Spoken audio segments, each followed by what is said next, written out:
Hey everybody, Broadlands UK, Matthew Turner, Anthony Fitzpatrick, just getting set up here. Hope you're doing well. Hope you've had a good week so far. We are rolling into Seahawks coming to Detroit, to Ford Field to face the Lions, and we're going to be previewing that today. And there's barely any news whatsoever, so we're going to be onto that in just a moment. If you've got any questions through the show, you know what to do. Give us an @ we'll be able to see what it is. I'll put it in the show at the end. Or if it's a good question and in context at the time, we'll get it in. Hey to Lost Oceans on Twitch says, hey guys, Michael Lucci is saying, let's fucking go. Grandizer 12's in the building. He's been very active all the way through. Lying Skankster is there as well. DSPN and Miss Harley Quinn as well are all there. If you haven't said hi already, come say hi. We'll give you a shout out before the show. And Mike says, have either of you ordered your ski mask yet? And it is the day of the balaclava or ski mask, is it not? Mine's coming tomorrow, hopefully. So, have you actually got one? You haven't? I'm not watching the game. Oh no, you're not, are you? Yeah, but it's not going to be a one-time thing. You have it for the rest of the year. I'm going to Turkey. It's going to be 34 degrees Celsius. I don't mean take the damn thing with you to Turkey. I mean use it for the rest of the season. That's just been stupid. If I wear that in Turkey, I might. Well, I didn't. I've literally said use it for the rest of the season. Don't use it in Turkey. That would be stupid. Oh, hey Brent. Hope you're doing well, mate. Yes. So no live reaction show this week. I normally stream it with Ant and. I can't watch the game from Turkey, and frankly, it will be, I think it'll be 1 a.m. that it airs there, because I think they're 4 hours behind us. 3 hours behind us? I actually don't know. Well, it's at 6, isn't it? So no, it's not at 6. It's at 9. Was it at 9? Yeah, because it's. I don't know why it's in the 9 o'clock slate, but it is. Oh, I didn't realize it was in the 9. I thought it was 6 for the next 2 weeks. Nope. 9:30 in Turkey, so it's 2 hours difference. So it's going to kick off at like 11:30. Not too bad. Hang on. No, it's not. It's 6 o'clock. Is it? I've listened to 2 preview podcasts say it was at 9 o'clock. Well, that might be Seattle time or whatever. I don't know. No, that's they're behind. They're 3 hours behind. 6 o'clock. Is it? Yeah. The fuckers lied to me. We don't have a 9 o'clock one. I think it's the Chargers one that's a 9 o'clock one. Because obviously West Coast time. Yeah, it is 6 o'clock. Yada, yada, yada. What's going on? They lied to me. Will you stop that? Because you're trying to make me miss it. Just because you can't watch it doesn't mean that the rest of us can't watch it. Trying to tell us it's at the wrong damn time. Yeah, so Turkey time, then it will start at 8 p.m. I could watch it. Mike says, I think they might keep Matt in Turkey if he wears it there. I might blend in more easily. Otherwise, I'm just some pasty white boy. Grandizer said Ash and Ant can't live stream. They could, but Ant does the live Twitter stream, which gets us a huge amount of interaction on Twitter, and that is, as a whole, to us more valuable. And we're the only 2 people who know how to stream, despite me trying really hard to find someone who has the capability of doing it. No one's really got the most up-to-date computers around, so it's my computer power as well. I have to stream the game, stream Twitter, all that sort of stuff. It's more like a job. That's why I don't do the lives during the week. It's too much work to do doing both at once. I had 100,000 Twitter impressions, 120,000 last week. And 3% of that's interaction. So you've got 4,000 interactions on there. It's just a lot of work to do that all day and to stream as well. So I may stream at halftime a bit or after the game. I may do something a little bit, but we'll see. Lost Ocean says I have to drink every time I mention I'm going away. Fair. I haven't been going on about it at work, although I have said bye to everyone today. But I have 3 days of work to do tomorrow. Hydrate him on Twitch. Make him shot beers all the time. I've had to do it for the pod. I've done shots for the pod, so let's make Matt suffer today a bit because he's going on holiday. No, that's mean. Why would you do that? It's not mean. Absolutely mean. Redeemed points is money for the channel, so take it on the chin. So Harley Quinn's asked who we're playing this weekend. So we're playing the Seahawks, and your Patriots are playing the Dolphins on Sunday Night Football. Sea pigeons. Sea pigeons. Why have you made that up? I don't... That's just, What does everyone else call them? They're the sea chickens, isn't it? Sea chickens. Pigeons are annoying, and the Seahawks are annoying because they keep beating us, so... Lost Oceans just said, Matt, chuck a beer for 5 subs. Yes! So I've got to work tomorrow. I can't get too pissed tonight. One beer's not going to make you drunk. Yeah, but the rest will. I mean, I'll finish off this one. I've pretty much chugged it as it is. No, chuck a full one. Matt, this is subs for the channel. This is money for the channel. I literally shot myself to death during the draft. Yeah, but during the draft, you had the days off. I was stood here wallowing in my chair because I was that drunk. We had to sub Chris Buffett in for you because you couldn't finish it. Right, you've got to shot one beer, and it's Bud Light. It's basically water. I know. This is the old one. I'm halfway through it. I've just opened this one. So, Matt's our beer. Matt's our mate. Shall we sing the song? What song? We all drink with me. Oh, that one. Okay. All right. Here we go. 3, 2, 1. Chug, chug, chug, chug, chug, chug, chug, chug, chug, chug, chug, chug. Way, chug, chug, chug, chug, chug, chug, chug, chug, chug. Keep going, you're nearly there. Way, oh no, we didn't manage it. Rest down quick or he'll not sub us. Oh. For the channel. Get it down. Get it down. Chug, chug, chug, chug, chug, chug, chug, chug, chug, chug, chug. Way, there we go. And I smash it against your forehead like Stone Cold did. Oh. That's the fizziest thing known to man. I've got to go and get another one before we start now. Oh, I'll talk to the people while you're doing it. That was. What do you mean? No. No. I've got this high strength rum and coke as well. So that's a 48% spiced rum with coke. Yay! Nice. Lost Oceans has gifted 5 subs. Oh, very much. Appreciate it, Lost Oceans. Oh, this is not going to make the show good. I'm telling you right now. Hey, I'm here. I'll recover it. Don't worry. Oh dear, the things I do for you guys. Right, should we get this show on the road? Without further ado, and if I burp during the show, I'm really sorry. You good to go? We're not cool. Why are we calling it that? Pete Carroll. It's a play on names. Yeah, because it's Christmas for us with us playing so well. But why can't it be the Balaclava game? That's just boring. There's like no pun on words. It's just, there's nothing to it. At least make it fun, like the Baklava game or something like that. The Battle of Balaclava. Battle of Balaclava. That's really hard to say quickly. Baklava balaclava.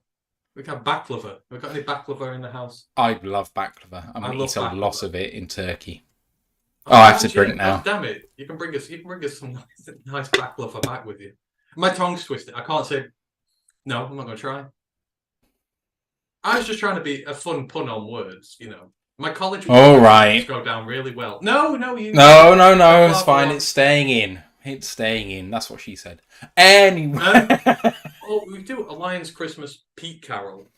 Do it that way. No, a Lions Christmas Carol is fine. There we go. Yeah, because it's Christmas for us because we're winning games. We're winning a game. Oh, we beat the Chiefs. That's basically Christmas. Yes, it's true. Lions gangster, rim and coke. He's not having rim and coke. He's having rum and coke. At least I hope so. Oh, right.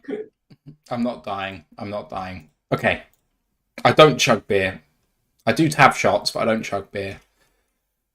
Should Oh! have tapped the.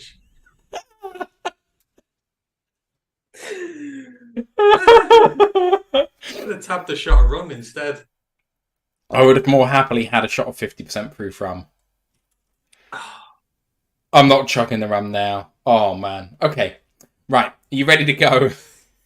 Are you ready to go? I'm fine. I am not ready to go, but I'm going to do it anyway. Here we go. Recording in progress. Welcome to another edition of the Royal Lions UK podcast, episode 215, A Lions Christmas Carol. My name is Matthew Turner, alongside Anthony Fitzpatrick. How are you doing, man? I'm doing great. I have just seen Matt shotgun a beer for the first time. It was glorious. You know, if you've not seen it, go on to the live feed and look for it. It was in all for the name of the podcast. I'm complete now. I get to sip my beer here in peace, my nice one. He's had to chug a Bud Light. But the thing is, saying it's a Bud Light doesn't do it justice because it's straight from the can, and that's much worse than just doing it from a draft pint, because the draft pint has time to sit, it's a big surface area, the bubbles can dissipate. That's the fizziest thing known to man. So, like, you ever seen the guy who tries to drink a soda water and can't handle it and runs into the garage door? Yeah, basically that. I'm high on bubbles right now. Anyway, we are talking Seahawks at Lions tonight, and we have our good friends at We Talk Seahawks joining us. I think it's going to be James, who's coming in about 45-50 minutes' time. So we are going to preview the game and wait for him to come in and give his expert analysis after we've broken down the team. But for now, we're going to get on with some preamble, and our Discord channel is the place to be this season. Absolutely happy, jubilant place, obviously, in the last week or so, but a growing and burgeoning group of like-minded fans talking about everything and anything. So do come and join us. Link is in the YouTube and Twitch right now. College Football Podcast. And what did he talk about this week? We talked about a lot. There's a lot of college news revolving legal issues, let's say, around people and teams and all sorts that we went through. You're a right, Mel Tucker, you are. No, we can't use that no more. It's not in good taste anymore to use his name. But anyhow, we talked about week 2. There were loads of upsets, near upsets, big games in there, and then we took a look ahead to week 3's fixtures, kind of the thing we're doing at the minute. But a lot of good stuff in there, so go check it out. Please do, and please do like the show and sub to the podcast. Give us a rating, a review. You know it helps out the really small guys, and we are the smallest of the small, so whatever you guys can do for us makes an absolutely massive, massive difference, so thank you in advance.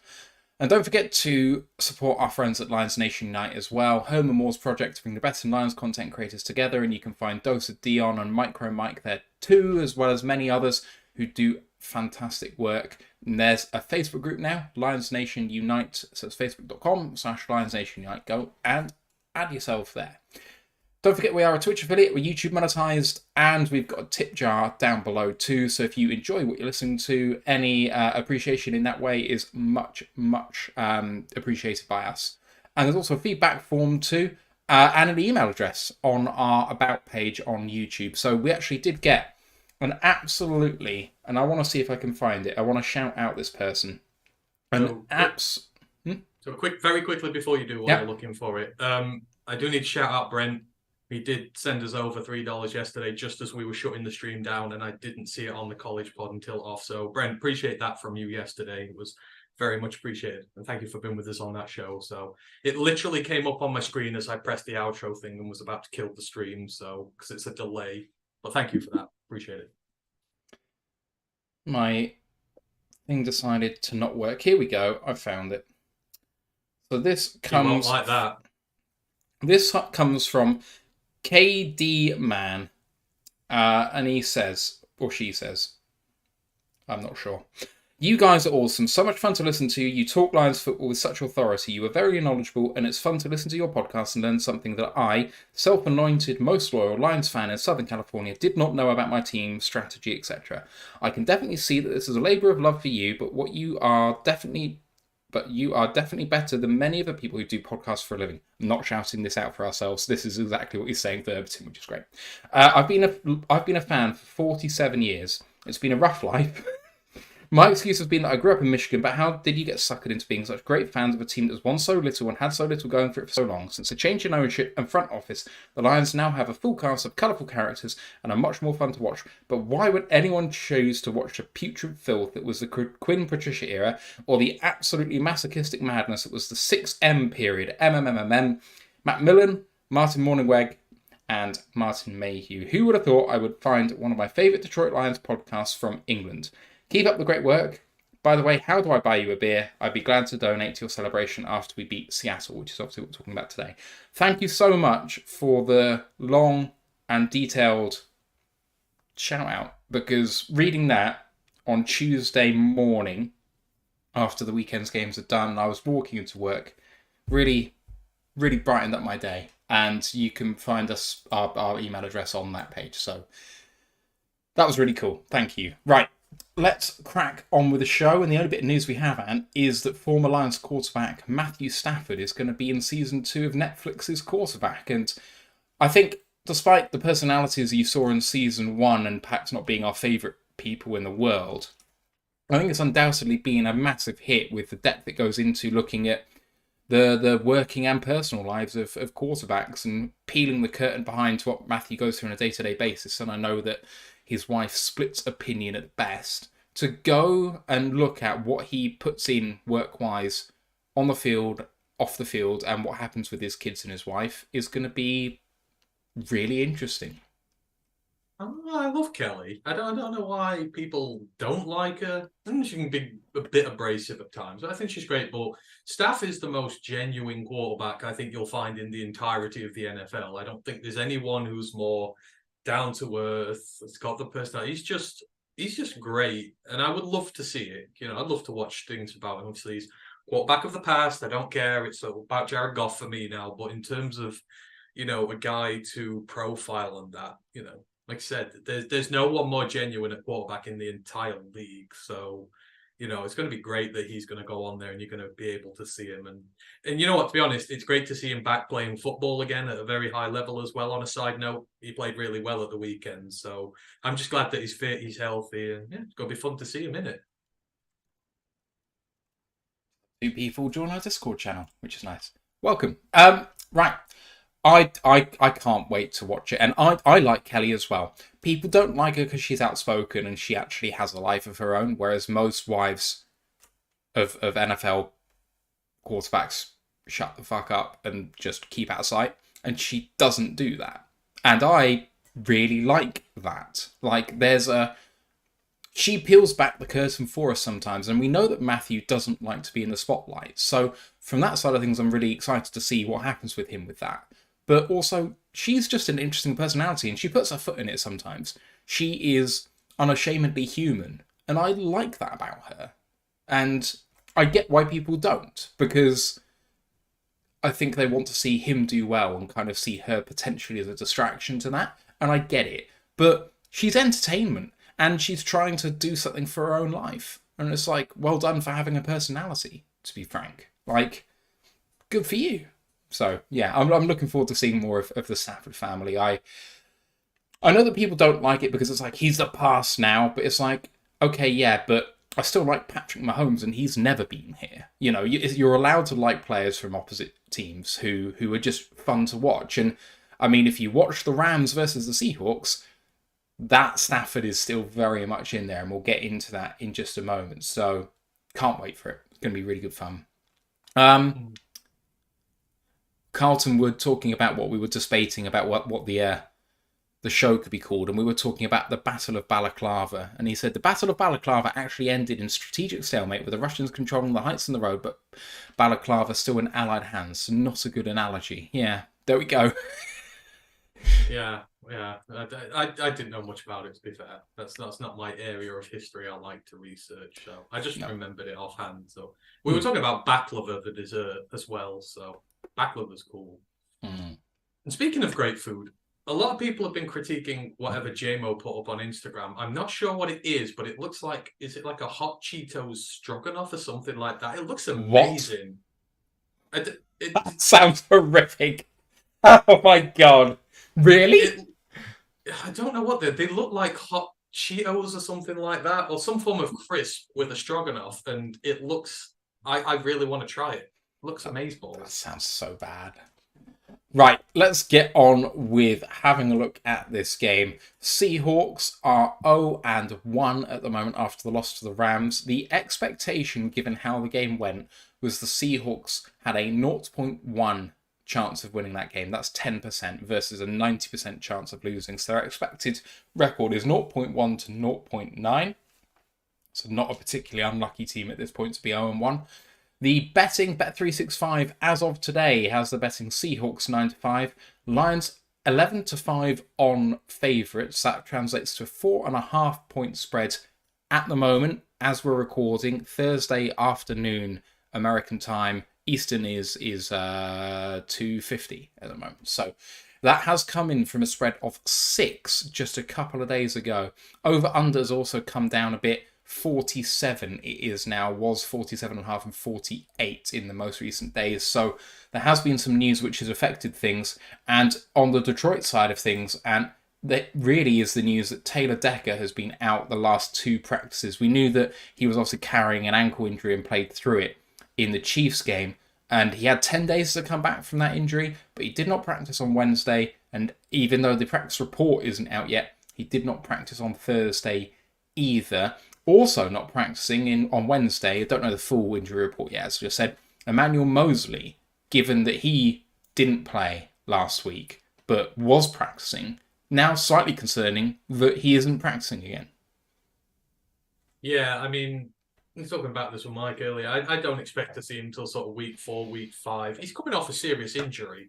So I think even just practice for him is going to be difficult at the moment, trying to get back up to speed with everything. And, it might be the vet day in there for him as well, because we know Frank's having vet days during the week to manage his injury as well. So I think that's the same as what's happening with Taylor. I don't, he's so vastly experienced by this point now, knows the playbook inside and out. It's easier to sit him and then train a possible replacement if the worst happens and you need him. If he tweaks it during the game again, it is better for, I don't want to say his name, but Nelson and Corby and all these guys to come in and get some more snaps, just in case. That's sensible, that is. Taylor doesn't need the practice. These guys do. So I would expect him to play. I think they've just been very cautious with the O-line here. Because you've got to be. You want to keep them in one piece. If one of them's got a niggle or something, just let him sit a day or two. Let them rest a bit more. I trust him. He looked really good in the first game. The O-line looked good in general. There was just one botch snap, and that was on a motion man, not them. They were great outside of that. So, yeah, I think he'll be fine.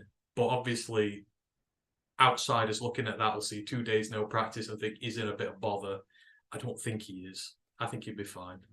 The other thing which has affected the line quite so much, aside from the Lions winning last week and the Seahawks losing, is the news that right tackle Abraham Lucas has moved to injured reserve after being injured last week against the Rams, and left tackle Charles Cross is also carrying an injury. He is questionable at the moment, but lots of people are saying that he is not expected to play, so the Seahawks could be down both starting offensive tackles.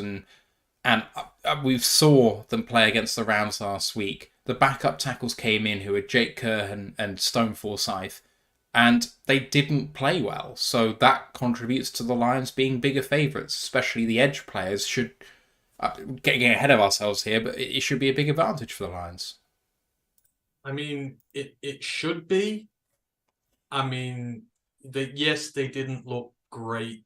The backups came in there, but obviously Jason Peters has come in. He's there. They've been snapping up guys off practice squads. We don't know who they're going to send out there just yet. But, as I said, when we were in the lead up to this, we have to cast our mind back to 12 months ago.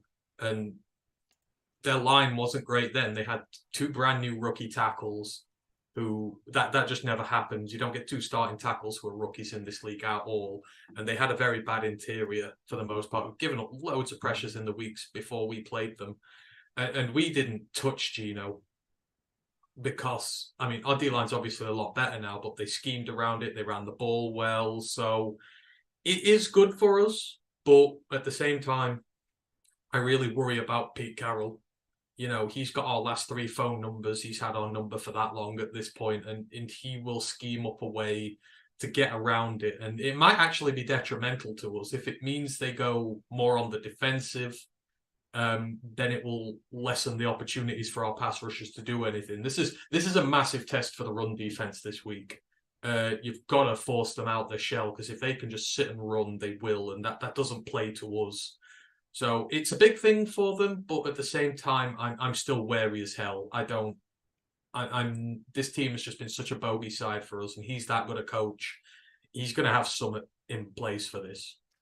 He will. Let me run down the depth chart for you as it stands. And at quarterback, you've mentioned just now Geno Smith, but also backed up by former second-round pick Drew Lock. Geno had a fantastic 2022 where he just blew people away at times, and it kind of came in a bit late. The playoff run did not exactly go to plan for him, but almost 70% completion rate. He was absolutely on fire for most of the year, belaying the majority of what he's done in his career. Looking further down, the starting running back is, and you know, he's well known in this state, Kenneth Walker III, but backed up by second-round pick Zach Charbonnet.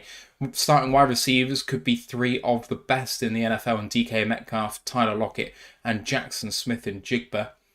Starting tight end is Noah Fant, but ably backed up by Will Disley, who had a great game last week. And former Lions draft pick Nick Ballore is the fullback. The starting 5 on the offensive line at the moment are Charles Cross at left tackle, but if he can't go, it will be Stone Forsyth, Damian Lewis, Evan Brown, Phil Haynes, and then it is presumed that Jason Peters, the 41-year-old Jason Peters, will be the starting right tackle. I think he's a right tackle, isn't he? I'm not going mad. He's left tackle. Is he left tackle? He's left tackle. Oh, right. Well, that's not a good sign for their left tackle then. If he supplants Charles Cross, then it's going to be Jake Curhan at right tackle. Also worth mentioning 2 draft picks as their backup offensive lineman in former Michigan center Olu Oluwatimi and Anthony Bradford, right guard.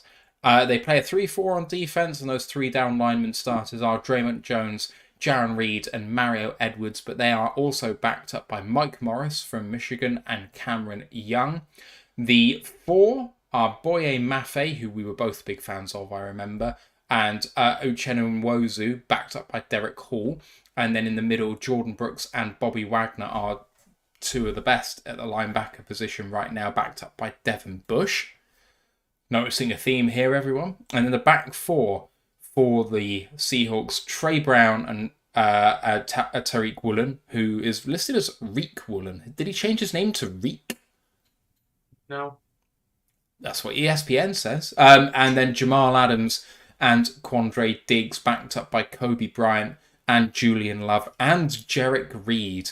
And there's also Devon Witherspoon in there and Caillou Blue Kelly too. So it's a back 4 which have a lot of different people. And Michael Jackson as well is in there too. He had some reps last week. So it's a back 4 that is plenty experienced or plenty of upside.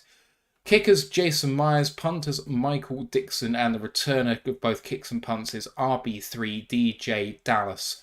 Ash, when you have a look... when you have a look... I shotgun a beer. That's my excuse. When you have a look at this depth chart, you have a look at this team, let's ignore last week. What is the overriding feeling about the Seahawks and what the prospects might have been for this season, maybe in pre-season? How did you think they would go? To be honest, I didn't really look much into them coming into the season. All I know is in a lot of areas, they're a very young team. I mean, you look at the secondary, Tariq Woolen, Devon's in there, Q. Kelly is in there. Then you look, receivers, Jackson Smith and Jigba is in there now. I think D's suspended, but you've got Jake Bobo in there. He's just, he's had a really good camp by all accounts. Your running backs are year 1 and year 2 guys, Kenneth Walker, Zach Charbonnet. there's a lot of young guys on this team, and you're used to seeing like Seattle teams of past who are like all veterans. They're older, they're wiser. Whereas now they seem to have hit a little bit of a reset because they had that draft 2 years ago when they took Dwayne Eskridge, Stone Forsythe, and that was it, and there was nobody. And then I think they've really come down hard. They're really trying to reset the youth movement here.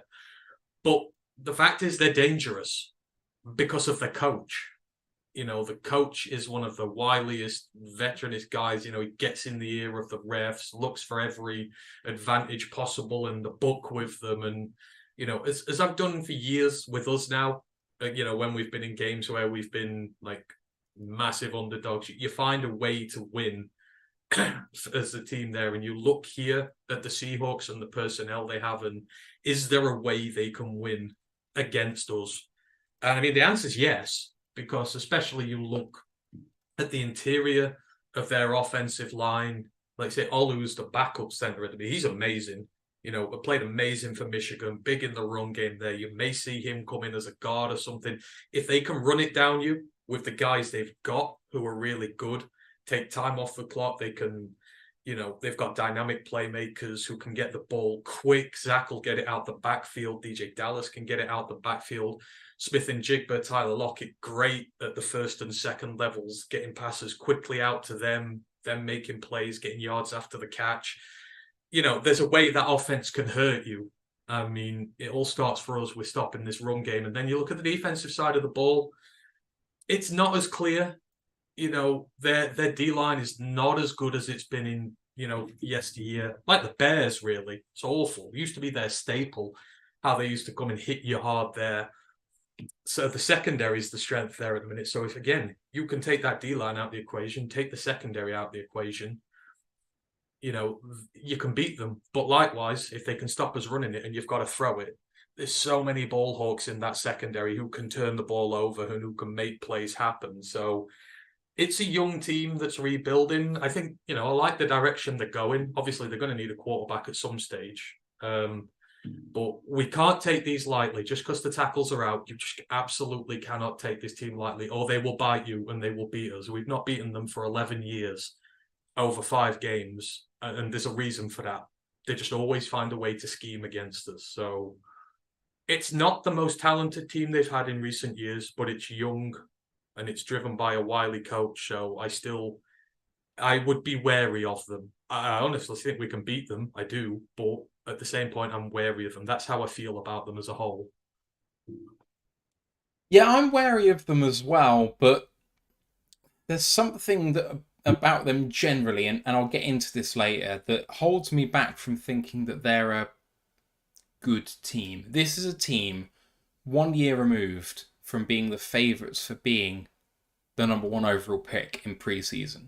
And they hit gold dust in their right and left tackles. They did really well in getting Tariq Woolen. But this team is not a lot better than that team, where people predicted them to come 32nd overall in the NFL. The biggest factor which changed things is Geno Smith.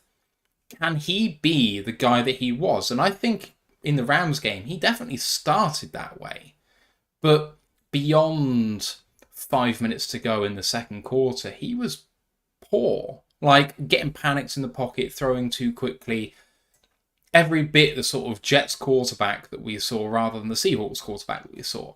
And if that continues alongside the young team that they have, this could be a really long season for them. So I think that they're sort of looking at 10-7 being the ceiling, but like 5-12 being the floor. And I don't see too many. I mean, so they're playing the NFC North, so there's a few easy games in there. But they're also playing their own division, and they've shown the Rams are no walkover. Now they've got to play the 49ers as well as the other team in that division in Arizona, who should be easy. But even they proved they weren't going to lie down. So it's not going to be a walk in the park for the Seahawks this year. I mean, the things the Rams did well, the Rams struggled in the first half against them. Why? Because the Seahawks were running the ball better. Kenneth Walker looked good. Charbonnet had a couple of good runs there, but then you come out after the half and you put lots of pressure on with the defensive line. You score points, you get ahead, and you take it away from them. But if they got to the point where they couldn't run the football, and that's where they're completely vulnerable because those lines were banged up and they're not great, that's the situation you've got to get them in. You saw in the first half they could be competitive because they were in a situation where they didn't have to risk the offensive line and Geno like that. That's the only danger in this one, but it's still a danger, and you still have to be careful because the question mark on our defense is still the run defense. The Chiefs don't have good running backs, like flat on, and we just absolutely nullified everything they had, which helped. These two are a lot better class of running back. So it's, can you stop these guys and can you keep them quiet? If so, we'll win handsomely. So, but you see what they're all about. You've got to put lots of pressure on them, but you've got to tighten up that interior first. First thing you've got to do in this game, stop them running it and put points on the board quickly. Get 14 up, 2 scores up early. You take them right out the game plan. You force them to panic. That's when they're there for the picking, and that's what the Rams did. It's a really good deep ball offense, but it's predicated on play action, which means it's predicated on runs. So I totally agree with what you've just said. If you force them to be a drop back offense trying to go deep, we'll pick them off for breakfast. But in Kenneth Walker and Zach Charbonnet, and DJ Dallas has some good runs in there too. In the first half, as I say, up until 5 minutes to go in that first half, they looked like they were making good progress, but then they just kind of shut down entirely. Let me take us through the stats of the key players on this offense and defense. We'll have a look at their off-season moves, and then we'll talk about Rams and Seahawks game. And if that hasn't taken us to our guest, I'll be very, very surprised. So overall, in game 1, the Seahawks were 59.1 overall on PFF. That's 27th. On offense, they were 13th, 65.5. But on defense, 31st last week. 49.1 overall grade. Last year, for reference, they were the 15th overall team with an 80.8 grade. They were 14th on offense with a 75.9 and 23rd on defense with a 64.7. Last year, the stats for some of their key players: quarterback Geno Smith, 399 completions on 572 attempts, a 69.8 completion rate, 4,282 yards, 30 touchdowns, 11 interceptions, passer rating of 100.9, and a QBR of 60.8. He also had 68 rushes for 366 yards and a touchdown. That's 5.5 yards a carry. So the Lions are going to have to make sure that he doesn't escape the pocket because he can do it with his legs too. He had a PFF grade of 79.3 on the season. That was number 1 on offense last year for the Seahawks. They also have Kenneth Walker III, as we mentioned. What a season he had as a rookie. 228 carries in predominantly, which was regarded, he was running back 2 coming into the season. It was only because Rashad Penny got injured so early, as he always does, that Kenneth actually came in and took the starting job. 228 carries, 1,050 yards, 9 touchdowns, 4.6 yards per carry, 27 receptions on 35 attempts for 165 yards, PFF grade of 76.9. He was the 4th best player on offense with that grade. 2 wide receivers to mention: DK Metcalf, 90 receptions on 141 attempts, 1,048 yards and 6 touchdowns, PFF grade of 77.7, was 3rd on offense, and Tyler Lockett, 84 receptions on 117 attempts, 1,033 yards, so 2 1,000-yard receivers. 9 touchdowns for him, though, compared to DK Metcalf's 6, which is potentially strange given the difference in stature of those two people, but I think it speaks to just how good of a route runner Tyler Lockett is even in the red zone. And his PFF grade was 77.9, which was 2nd on offense. Rookie tackles Abraham Lucas and Charles Cross had very good seasons given their draft caliber, especially Lucas, who had a 68.4 grade. Charles Cross had a 63.1. I seem to remember both starting slow but just having the job to themselves and really coming on strong later on in the year. In terms of efficiency, 76 conversions on 201 attempts on 3rd down, 37.8% is 20th. That was last season. This is all last season. 4th down, they were 12 of 21, which is 57.1%, and 5th in the NFL. In the red zone, they converted 55 attempts in the red zone to 26 touchdowns. That's 47.3%, and 28th in the NFL in the red zone, which really speaks to them being efficient on offense outside of the red zone. You can see in the receiving numbers that Metcalf and Lockett hit big receptions, and it was a big downfield offense. And what do you make with some of those numbers? I mean, for me, it shows you more than anything. This is why they're a dangerous team. They've got so many versatile playmakers on this team who, statted up last year. But it's not just stat pattern. These are just really great guys. You look at the receiving core, and I know Tyler's still in concussion protocol, I think, at the minute, but odds are he's going to play this week. You look at the three receivers, DK Metcalf, he's the physical guy. He's the guy who's just going to go up, get all the contested catches, who's just an absolute monster, a beast, and you throw in his direction and he makes things happen. You've got Tyler Lockett, who's the downfield threat, who really stretches the field. He's got so much you can do with him motion-wise. And then Jackson Smith and Jigby, you add him at the first two levels, he's amazing. You're the guy you put on the quick slants, get the ball in his hands, he gets the yak. It's such a dangerous trio of guys. And then you look at the backfield, Kenneth Walker's your big tank who goes in between the tackles, hits the gaps hard, gets those big chunk plays, gets the hard yardage. Zach Charbonnet, he'll run outside the tackles, very versatile out the backfield. That UCLA offense was based on motion, misdirection, all this trickery that you can do. And he's a damn good running back as well. You use DJ out the backfield. They've got this plethora of guys who can make things happen, whether Gino's in the pocket and he's throwing it downfield to them, or whether they are having to throw quick slants, whether they're having to throw screen passes. They have the personnel to make it happen and the playmakers to get the yak after it. So this offense is very dynamic in what it can do. And yeah, I don't think Gino's an upper echelon quarterback, but he's like where Goff is. When he's on his game, when he's confident, when he knows what he's doing, he can hit you in both facets of the game. He can run, he can pass very efficiently, and he can do the job that is asked of him without doing anything out of this world. So it's a dangerous offense. Regardless of what state the line is in, if you've got a good enough play caller who can get his guys into space and give his quarterback the time to get to them or implement the run game, you're in for a long day. So the offense has to be completely respected here. And Aaron's going to have to be aggressive in shutting it down, specifically on the line. You've got to collapse that interior and stop them running the ball. You've got to get after Gino when they do want him to pass it. You've got to be physical at the line of scrimmage with their receivers, stop them getting off, stop these routes developing, blow up screen plays, all that sort of stuff. It's still a formidable opponent, that offense is. That is what I take away from it, because there are so many bona fide studs in it. Yeah, I completely agree. It's a multifaceted team, and I mean, Gino can get the ball out so quickly as well. It's really hard to deal with when he's in rhythm. Looking at that defense, it was led by Jordan Brooks last year. The linebacker had 5 passes defended, a forced fumble and a fumble recovery, a sack, 161 tackles, 3 tackles for loss and 3 quarterback hits, but only a PFF grade of 52.8. But they did acquire in the offseason, we'll talk about him more in a minute, Bobby Wagner from the Rams, the long-tenured Seahawk before that.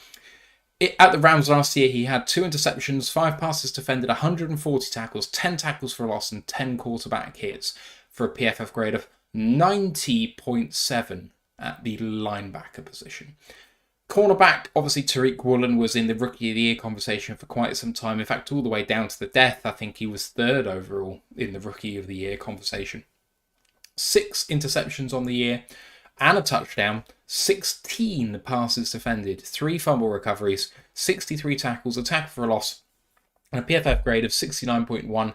And the lead safety, at least when he's healthy, in my opinion, is Quandre Diggs. 4 interceptions and a forced fumble, 71 tackles, a tackle for a loss, a quarterback hit, and a PFF grade of 71.8. All stats last year, of course. 3rd down, this defense was 96 of 227 in conversions, giving up 42.3% at the time. That made them the 27th best offense on 3rd down. On fourth down, they tightened up a bit, 11 of 28 for 39.3% and fifth in the NFL. But in the red zone, they gave up 31 touchdowns on 52 trips. That's 59.6% of the time, good for 24th in the NFL. And the addition of Bobby Wagner should be big for a defense, along with Diggs, that has some experience and some youth, and it meshed together fairly well last year. Reek Woolen had a great time of it. Jamal Adams is the big missing piece here because obviously he's been injured for quite some time. And they also added Devon Witherspoon, who was obviously a draft darling of the Lions for some time. So it has the ability to be pretty feisty. It does. At the linebacker position and the secondary, you look at it and they're really good. You know, there's a lot of talent there and you'd be worried about it. But the trouble is this defensive line's trash. Like, genuine trash. I love Boye, but they're asking him to be edge one. He's not going to do that in year 2 of his career. You know, it's not at the point where he's going to take over just at this moment in time. I mean, they got 0 sacks against the Rams, who 1 through 5, their offensive line is a lot worse than what we have. Like, a lot worse. You know, and when they can't get sacks on him, that just kind of shows you what you're up against here. I would expect our offensive line to have a field day with them. They're going to need to bring a lot of linebackers up to help with this. They're going to have to be very aggressive in what they do. I mean, their backup's Mike Morris. With no due disrespect to him and to Michigan, he's awful. Like, he shouldn't really be on an NFL roster. He's bad. And he's like seeing significant snaps in the rotation there. And with a team like Seattle, you've always had that fierce, hard-hitting defense. It starts through the defensive line all the way through this team. They're missing the spine at the minute. They've got the second 2 levels, but that first level is just, it's poor. And you can dominate them through there. You can implement your will on. That's what the Rams did. It took a bit of time because, again, their O-line's nowhere near as good as us. They just had to take the time of possession battle, wait for them to tire out a bit, and then start to dominate. Ours can dominate from snap 1. And you look at every single guy on that D-line matched up against our guy, and it's a mismatch. It is. That takes the secondary out the equation. That forces the corners up. That forces the safeties up to come and help, which leaves the secondary vulnerable, which is what you've got to do with this team. Because if that secondary sat back there waiting for you to throw them, they can pick you off all day long. You don't want to be in 3rd and long situations against these guys. You don't want to be behind the chains. You don't want to be a couple of scores behind against them. So there's a lot of good players in there, but they're weak where it really matters against us. The mismatch is so big. I expect us to take over in that part of the battle. I expect us to be able to run it. I expect us to be able to pass it well because we're in good situations. I expect us to score points on them. We did last year, and the D-line was probably better last year than it is now, so nothing's changed there much for me. Looking at their off-season moves, actually, just to give a big shout-out to Jeff Hurley with a $10 super sticker. Appreciate you, Jeff. Always the biggest contributors to the show. Much appreciated. Off-season moves. So in free agency, defensive end Draymond Jones on a 3-year, $51.5 million deal. Free safety Julian Love, 2 years, 12. Defensive end Jaron Reed, 2 years, 9. Bobby Wagner back on a 1 year, $5.5 million deal. And Evan Brown comes over from the Lions, 1 year, $2.25 million. They did lose some players, but no one of massive consequence. Maybe Poona Ford, the biggest name there, but he left on a 1 year, $2.25 million deal. So no big money being thrown around at anyone who left the Seahawks. And looking at their draft, they drafted a heck of a lot of players who I really, really liked. And at 5 in the first round, Devon Witherspoon from Illinois. At 20, we mentioned him earlier, Jackson Smith and Jigba, the wide receiver from Ohio State. At 37 in the second round, defensive end Derek Hall from Auburn, and 52 in the same round, running back Zach Charbonnet from UCLA.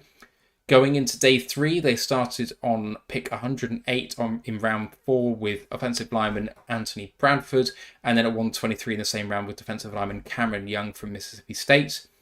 5th round, 151 was defensive end Mike Morris from Michigan, and then the center from Michigan at 2 at 154, just 3 picks later, Olusegun Oluwatimi. And then safety Jarek Reed, the second from New Mexico at 198 in the 6th round. And finish it off with a man who's actually on injured reserve at the moment, Kenny McIntosh from Georgia, the running back. Heavily fancied by a lot of people, but slipped all the way to 237. So lots of players in free agency and didn't splash too much cash, but Draymond Jones gets a big bag.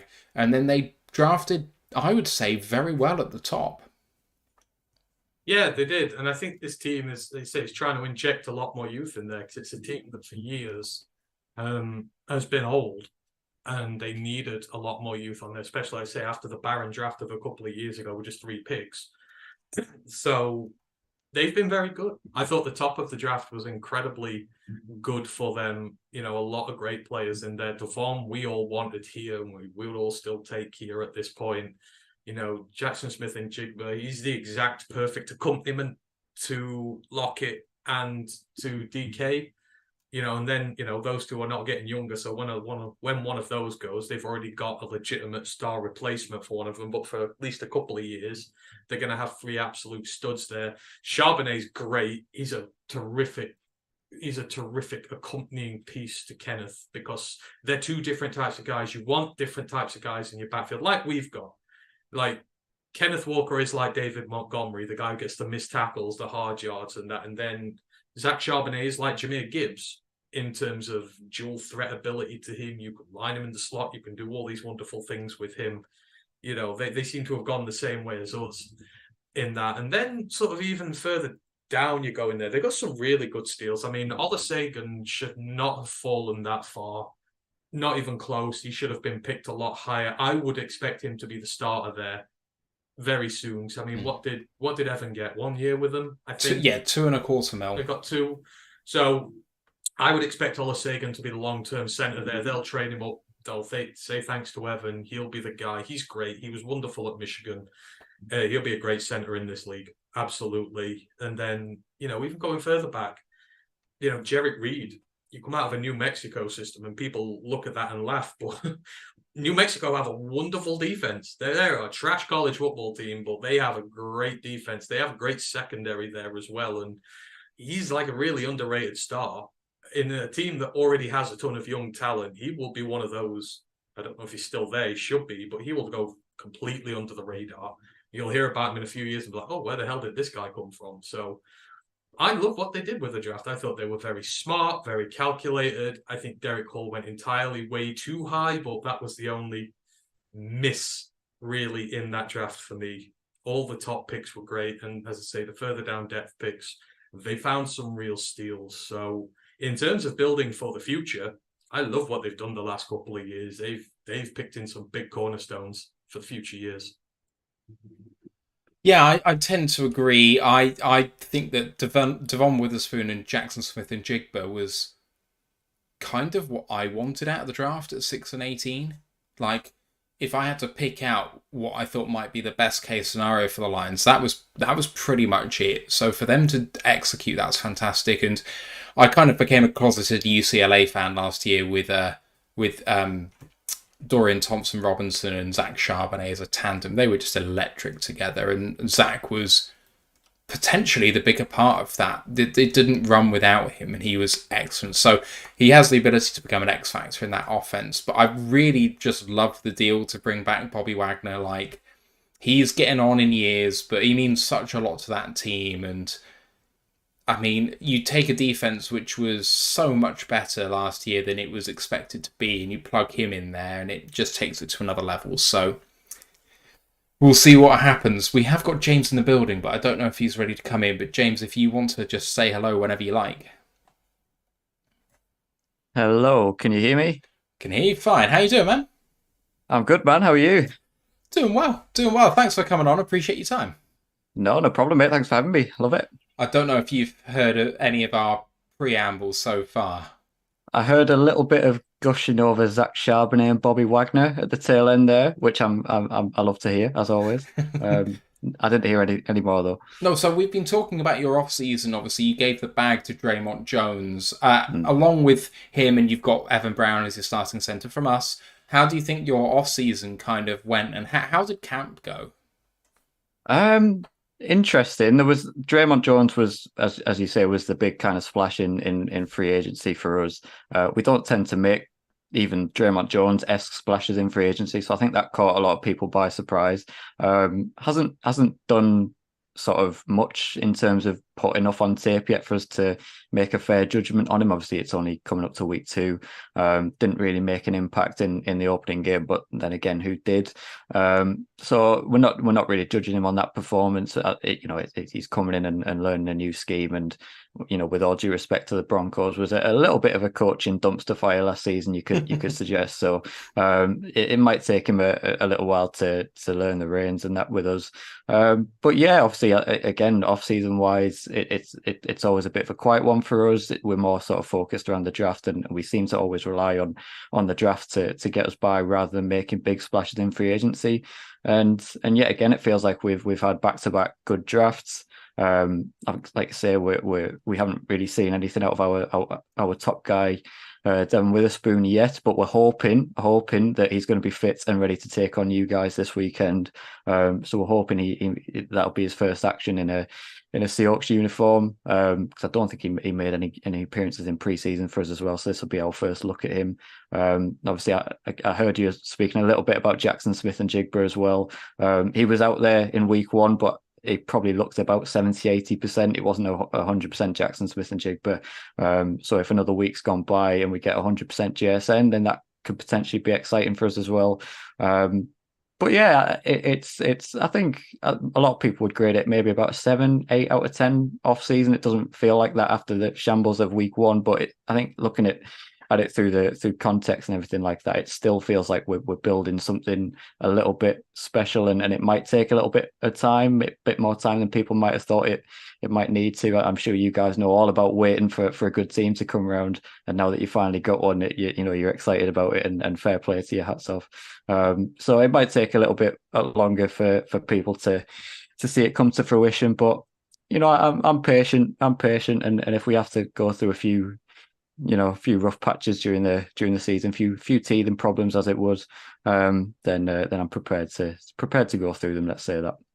And let's just go back to last year, because you guys finished the same record as us, 9-8, but your win against us got the tiebreakers to get into the playoffs. And I mean, I remember very vividly everyone talking about the Seahawks as potentially, and with all due respect, the worst team in the NFL. Could be the first overall pick going to the Seahawks, and how exciting might that be to get Bryce Young or whoever to replace Geno Smith. And you're sitting here now with a 9-8 team that went to the playoffs, and you've given Geno a bit of a bag in the offseason too. I mean, looking back at the expectations 12 months ago, is it still a bit of like pinching yourself and kind of feeling like you're ahead of the curve in terms of the rebuild? Because, like you say, plenty of young players on this team and plenty of room to improve, and yet last year was so good. Yeah, massively. We're all still pinching ourselves. I mean, us on our podcast, we're fully expecting, as I would say, 90% of the Seahawks Twitterverse and everything like that was expecting Drew Lock to be the starter last season, and then all of a sudden preseason rolled around and Pete Carroll said, yeah, Geno Smith's our guy, and everyone was like, really? As I'm sure not just we were, everyone around the NFL was like, really, Geno Smith? Okay, fine. Let's we're in a rebuild year anyway. We all thought, fine, I guess we'll go with Geno. And he never looked back. He didn't write back, as that famous phrase that he's coined. And yeah, it still feels like we're massively ahead of the curve. That we on our podcast predicted 12, 13, 11 win seasons amongst our kind of guys, and to be predicting those kind of numbers looking back 12 months ago, thinking we'd be doing that is a little bit of a pinch yourself moment. So again, it's a massive context thing for us. People have got to have realistic expectations, and at the end of the day, it is still Geno Smith, and still saying the name Geno Smith will still bring about connotations of everything that happened with the Giants, the Jets, and everything like that. He's not an MVP standard quarterback. He's not, he's shown flashes of top 10 quarterback NFL ability last season, but is he realistically a top 10 quarterback? Probably not. So yeah, it's still a pinch yourself. It's still a massively ahead of the curve. And like you say, yeah, it's a massively young team. I think it must be one of the youngest teams in the NFL. So it's a lot of young guys, a lot of good characters. Though it feels like we've got a lot of good characters in the locker room, a lot of positive characters. Obviously, getting rid of Russell Wilson and maybe a few bad apples that were upsetting the apple cart. And now we've got a fully sort of aligned, pulling together, pulling in the same direction locker room. Even if there is going to be teething problems, I'd take a locker room like that over a team that you expect to win, but maybe has got bad apples in the apple carts there. So it's still ahead of the curve, still pinching ourselves and tempering our expectations a little bit. Just had a few questions in the chat about where you're from in the UK. So can you just enlighten us as to where you're from? Any football fans, well, I should say soccer, might be able to be taking a few guesses thanks to I'm pointing my finger here, thanks to that sort of little photo I've got on my wall. If that doesn't reveal anything, if that doesn't mean anything to you, I am from Middlesbrough, from the northeast of England, so I do apologise if any of you cannot understand a word that I'm saying. So yes, I am from the northeast of England. Is that from your UEFA Cup run back in the late 2000s? Good knowledge. Hats off. That's from Carling Cup 2004, which kickstarted our UEFA Cup run. So good knowledge. I respect it. I remember loving that. Who's the Italian up front? Macaroni. Macaroni. Oh, yeah. Love it. Anyway, we'll get off soccer and move back to football. And Ant's a Chesterfield fan. He's not a Middlesbrough guy. Yeah, we don't talk to Middlesbrough fans after 97. No, I imagine there'll be still some unhealed wounds from that. Yes, I do apologise. Let's move on to the start of the season and playing the Rams 30-13 loss in your own house was not exactly how people were expecting you to go. You've kind of been in power rankings kind of in step with the Lions in terms of where people think you are in the NFC. So I think a lot of people were expecting this to be a bit of a coin flip game, but you guys went out there and started really well, but then kind of just nothing happened beyond maybe 5 minutes to go in the second quarter. It just went a bit wrong. What happened? We lost our two tackles, Charles Cross and Abraham Lucas, our two standout bookends at left and right tackle respectively, that both came out of the draft last season for us. Both been excellent, both played at, we all think that they kind of played at a Pro Bowl level last season in their rookie seasons, and no doubt we've locked down the future at tackle going forward with them two. But those two went down. Abraham Lucas is now on injured reserve with a knee injury, so we're not going to be seeing him until week 7 at least. And Charles Cross is turf toe, and it doesn't look at all promising that he'll be starting this weekend. Them two went down, and with all due respect to our backup tackles, which are Jake Curhan, who's an undrafted free agent out of California, I think, and Stone Forsyth, both 2021 picks. He was a 6th round pick out of Florida, and to be quite frank, neither of them have looked anything near starter level. They've never pushed our offensive tackles wherever they've been, sort of to take their jobs, and they don't look like a higher echelon of backup standard sort of player either. So I think we've kind of learned a hard lesson there in the value of getting decent backups in, because injuries happen in the NFL, and you need players to be able to come in and plug spots. And I don't think, with all due respect to them, Jake Curhan and Stone Forsyth have shown enough that they can do that. Obviously, as I'm sure you might have seen this week, we've signed a 41-year-old Jason Peters straight from his couch. But he is on the practice squad, so I don't imagine he'll be playing any kind of role this week. He'll get elevated. He's got to get elevated, surely. I mean, he might be taking an elevator at some point during that day, but I don't think he'll be on the field. A chairlift, maybe. It might be probably be a chairlift. If he goes on the field, he'll have one of them sort of, the what they call the necklaces in the old people's home where you press the buzzer and if you need help they come running kind of thing. He'll have one of them on and he'll push that button and the coaches will come running on. So I don't expect him to play. So then we've signed two rookies off respective practice squads this week. Forgive me, I don't know who they are. I don't know where we got them from. If they play, that they sort of they'll have to plug in, but I think it'll be Stone Forsyth and Jake Curhan, because they know the playbook, even though it doesn't look like it when they're out there. So it'll be them two. And if I were you guys and looking across with Aiden Hutchinson on the far side, I'd be rubbing your hands together. I'd be licking your lips, because I have no faith in these two.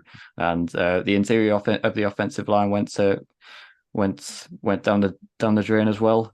But Gino's a quarterback that looks excellent behind a clean pocket. As soon as it doesn't, he doesn't look. He looks like Geno Smith. To be, with all due respect, and the offensive line didn't give him that. And like we all know, if you can't give your quarterback time to find his receivers, you could have 3 all-world receivers like DK Metcalf, Tyler Lockett, and Jackson Smith and Jigba. If Geno doesn't have time to give it to them, he won't get it to them. And that was the problem. And Pete Carroll's defense once again shot itself in the foot. Giving away soft yards, playing softs, sort of prevent defense, giving receivers 10 yards at the line of scrimmage and saying, as long as you don't beat us over the top, we'll be fine with that.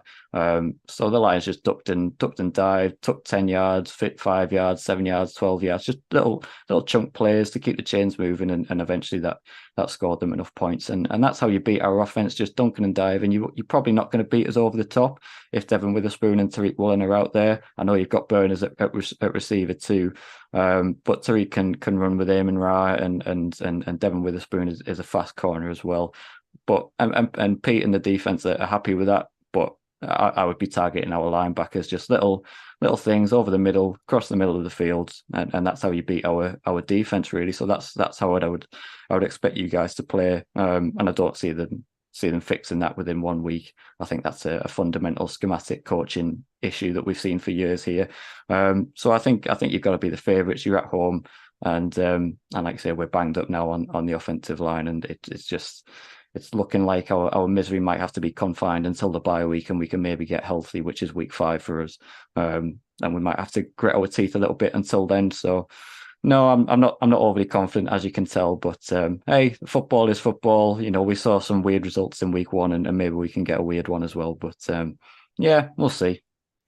I mean, it was a really weird game because your run defense was really, really good. I mean, you have a look at what Kyron Wilson did, and I mean, he went 15 carries for 52 yards and 2 touchdowns. He was effective in the red zone, but only going 3.5 yards per carry. But the lead back was Cam Akers, who was 22 carries for 29 yards, like 1.3 yards per carry, to get a touchdown in there. But it felt like most carries he had was going for a 1 yard loss. You guys were super tight in run defense. So, you know, what happened there? Because you were shutting them down, forcing them to pass, and then, like you say, the schematics just seemed to break down. But at the very start of the game, first quarter, you guys were blanketing with the receivers underneath. Like, I thought you were aggressive. I thought you were trying to meet the players at the catch point, but seemed to back off as the game went on. I didn't think you were like that for the entire game.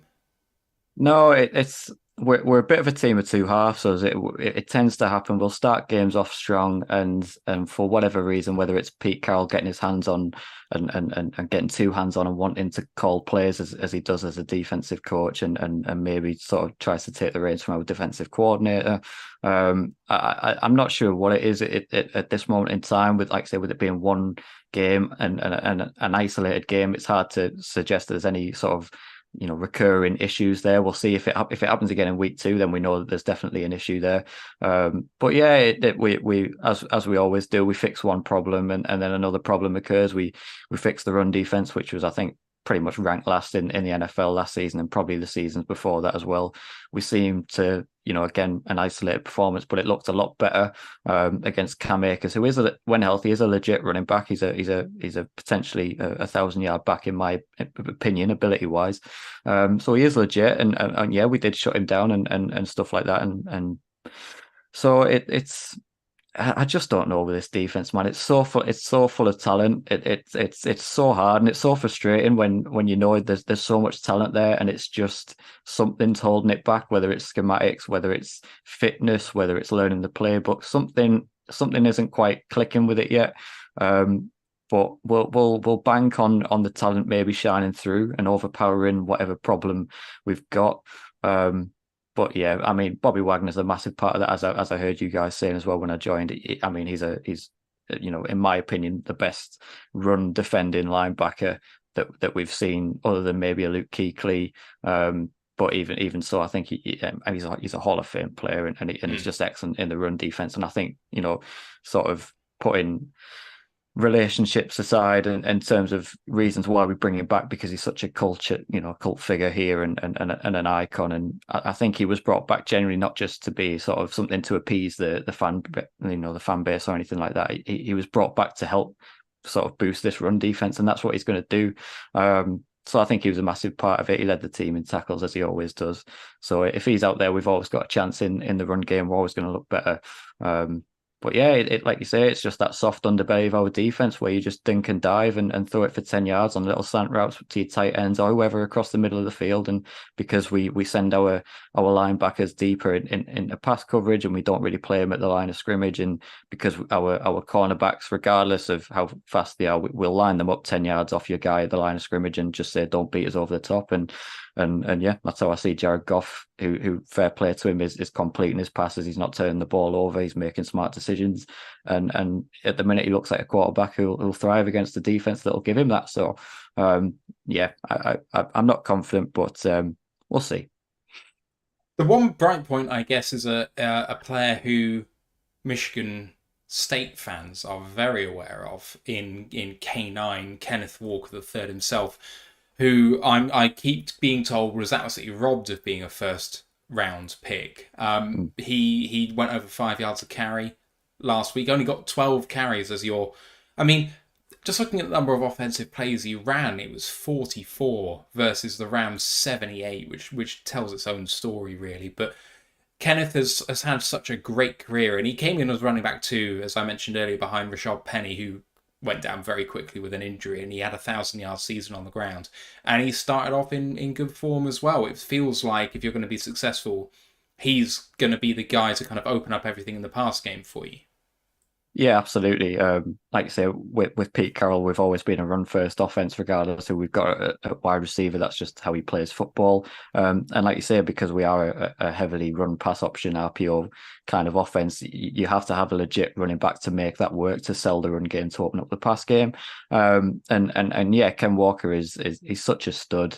I think, like you say, in that draft, he got overlooked because you've got a Breece Hall in there and some other talented runners in there, but he's such a good player.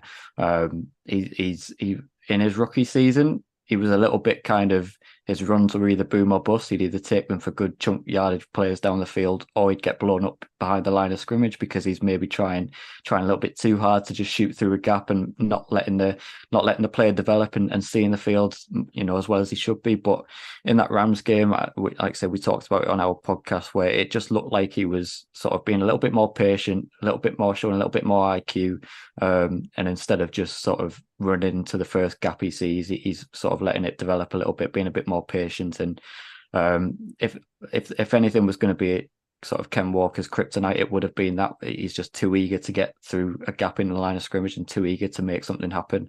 And it looks like he's maybe gone away and fixed that a little bit. So, like I say, if we're having troubles in the pass game, we're going to need Ken Walker massively this season. As a lot of running backs do, he does deal with little niggling issues, mainly being his groin since he's coming to the NFL. And he did go out of the game a little bit in week one because of his groin, but he's not appeared on the injured report or anything like that. So we fully expect him to be a go for week two. So yeah, we're gonna need him massively against your defense and moving forward in general. And you've heard all of this from James. Any thoughts, any questions, any comments, or about what you've heard? You've covered it well so far. All right, we'll move on then to kind of key matchups. And James, if the Seahawks are going to win this game, what's the route for you guys? How's it going to happen?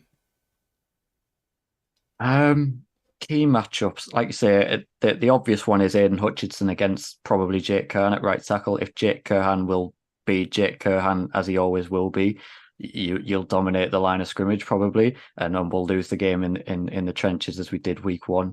If Jake can sort of channel some form of inner ability that we haven't seen yet and potentially hold up, it might be a case of we're probably going to maybe double team Aiden Hutchinson and hope that we'll deal with whatever other threats you've got on the line. But as long as we stop Aiden Hutchinson, that's kind of our key to our game with our banged up offensive line. Other than that, like I say, it's we've got some big guys coming back on defense. Obviously, I've mentioned Devon Witherspoon. We also expect Jamal Adams to come back for week 2. So he looks ready to play. Again, whether he's 100%, I'm not sure. But to be honest with you, with how poor our defense and especially in the secondary it was in week 1, if we can get an 80-90% Jamal Adams out there, I'm getting him out there if I'm the Seahawks coaching staff. Because I think I'll probably see him a lot closer to the line of scrimmage, in my opinion. Like the blitz boy sort of tag that he got when he set the league record for 9.5 sacks for a DB 2 years ago. He was predominantly used almost as a linebacker, really, rather than a safety. And I think you'll see that again if he does play, just purely because our pass rush was completely non-existent in week 1. We didn't get a single sack, and we only hit Matt Stafford twice on about 38 pass plays, which is just, that's about as embarrassing as it gets. So I think you'll definitely see him potentially trying to shoot through some gaps at the line of scrimmage, as Blitz Boy does. But other than that, like I say, if we can give Geno time, then the key matchups are going to be our receivers, and I hope we see a JSN at 100%, because everyone's so excited to see what he can do. We've been sort of calling and dying out for a wide receiver 3 for a few seasons now. Because teams just lock up DK Metcalf a lot of the time, and Tyler Lockett tries to do what Tyler Lockett does, but we just didn't have that third killer option to sort of go to when teams are taking those 2 out the game. And now we've got that. We just want to see him 100% out there on the field. But the key matchup is your D line against our banged up offensive line for me, and it's going to be won or lost in the trenches, as a lot of football games are going to be. So I'm nervous because of that, because I think he will have the edge, and I think he'll just squeak it with the. And to be fair to you, I love Jahmyr Gibbs, by the way, and I know he didn't. He didn't rip off one in week 1, but he as much as our run defense has looked like it's improving, he's so talented. He's a little bit like Ken Walker. He's a bit of a bigger version of Ken, that kind of elusive power back combo. And I think he has a real chance of breaking one off in week 2 against us as well. So there's some really interesting key matchups. Can we hold up? Can we plaster some wounds and maybe keep the game close, and hope we can maybe pinch it later on, similar to kind of you did, in week 1, where you keep the game close and you stay in it, and then you come in the 3rd, 4th quarter and take the bull by its horns a little bit. Hopefully we can do that. If you're 2 or 3 scores up by halftime, which you may well be, I don't see us getting back into the game. So interesting one. I don't know which way it's going to go. Just before we get your score prediction, we have a question from the chat, which, all the Americans are pretty much convinced that, like, what the hell are you doing supporting Team X, Team Y? How did you do this? So before we get your score prediction, can you just tell us the origin story to the Seahawks? Because I personally don't see any big link between Middlesbrough and Seattle, but I could be wrong. No, we're both. It both rains a lot, I suppose. That's the only connection. The weather's both crap. Other than that, no. Since it's a weird one, as always, with a lot of our UK fans, we have weird connections to our teams. Mine's no different. Since I was a young kid playing our version of soccer, I always wore the number 12 on my back, and because of that, the number 12 became my lucky number all throughout sort of my youth. If my parents took me to a local raffle or whatever on some charity night, I'd make sure I was getting raffle ticket number 12. Lottery numbers, when your nana asks for lottery numbers, I want number 12 in there. It was just always my lucky number. And then it was in about sort of 2011, 2012. I just started coming across these weird videos of rugby in pads on YouTube, and I didn't know what it was. And I was watching a highlight. I'm sure it was the Beastquake run from 2009 against the Saints in the wild card. That sort of a video relating to that came up on my YouTube feed, and I thought, I'm going to watch that, because that seems interesting. As you do scrolling YouTube at certain times of the day, you'll watch anything to keep your mind occupied. And it was sport, so I watched it, and there was just something about it that just instantly, I hadn't seen anything like it before. The uniforms, the players, the fans, the and then obviously it pans to the fans in CenturyLink, or I think it might have still been called Quest Field back then. And they're waving the 12 flags and raising the 12th man flag, and I just thought, this seems to have a weird sort of connection to the number 12 as I do.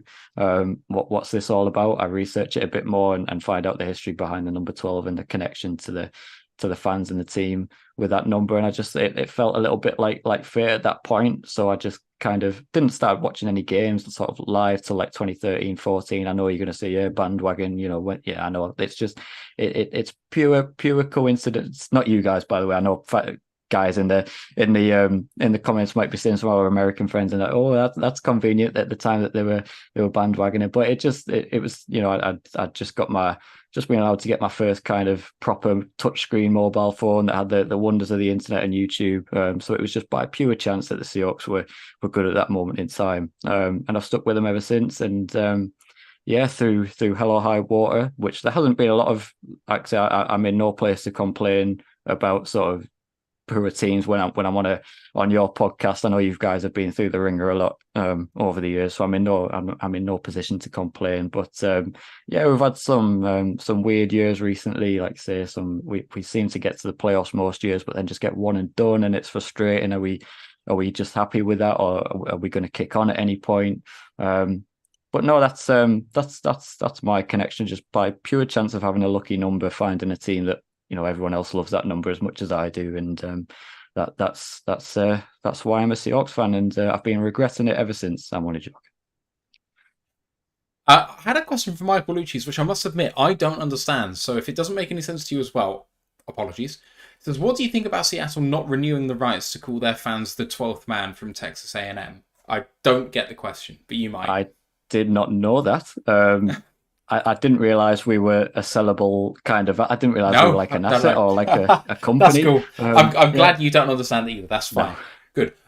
So I said I'd ask for a score prediction, and we've come to that time. You haven't sounded the most optimistic, but I mean, you kind of always got to back your team. I know how this sort of thing goes, and I see the score prediction sometimes on Twitter for podcasts of their own team, and we do it here as well. We're no exception, but sometimes I think, I don't think that's unbiased. So with that in mind, James, what do you think the score's going to be at Ford Field on Sunday? I have a funny feeling it's going to be a little bit of a repeat of last season's shootout. I think, what was it, like 40, 43, 41 or something? 48, 45. 48, 45, yeah. I don't think it'll be that standard again, but I think we'll see a high-scoring shootout game where potentially our defense in the secondary isn't containing your receivers, and likewise, maybe we do get a bit of time for Geno to get the ball to our three wide receivers. We're both so talented in the skill positions. It's just all set up for a shootout potentially. So I think, like I say, I just think if both teams were healthy, I'd maybe back our boys, but I think I just cannot get away, and I'm going to try and be a realist and put sort of my head over my heart. I just can't get away from playing two absolute definitions of backups, and that's maybe being a little bit generous as well at offensive tackle with your guys on your defensive line and stuff like that. So I can't get away from that. I think that's going to be our Achilles heel in this game. So I think we'll lose a fairly close one. I think it'll be something like 37-30, 37-31, something like that to you guys. All right. We're going to reveal our picks in just a moment, but 37-31. I can see it. That seems like a sort of reasonable prediction to me. James, I just want to talk about the podcast. We've been kind of talking to the show for some time, but I think we normally get one of you guys on at any one time. I'm not sure that we've talked with you before, but tell us a little bit about We Talk Seahawks. And I think it was called Next Man Up originally, if I remember rightly, and it's kind of gone through an iteration or two. So tell us about the show and how it's kind of come on in the last 12 months. Yeah, it all began in lockdown. As I hate to take everyone back to lockdown, especially in this Same country. As us, so there you go. 2021 March, just thinking that we were going to be off whatever we were doing for a week or two, and that week or two turned into a couple of years. Whatever, we all know the history of it. But Yeah, I was just bored. And I thought, I need something to do. I was running a kind of Seahawks fan page at that moment in time, and I just thought, what, I potentially some people might like to hear a podcast. So I started it just in my sort of in my bedroom, just myself originally, and then I brought on my co-host ever since the second episode, which is Pietro. I don't know whether you've spoken to Pietro or Pez, as he prefers to Yeah, I go think we've by. had Pez on, yeah. Yeah, you'll probably remember him if you have spoken to him. He's a Yeah. he's a bit of a fiery one, as old Pez, but he's so passionate about the Seahawks, and that's why I've loved having him on as a co-host.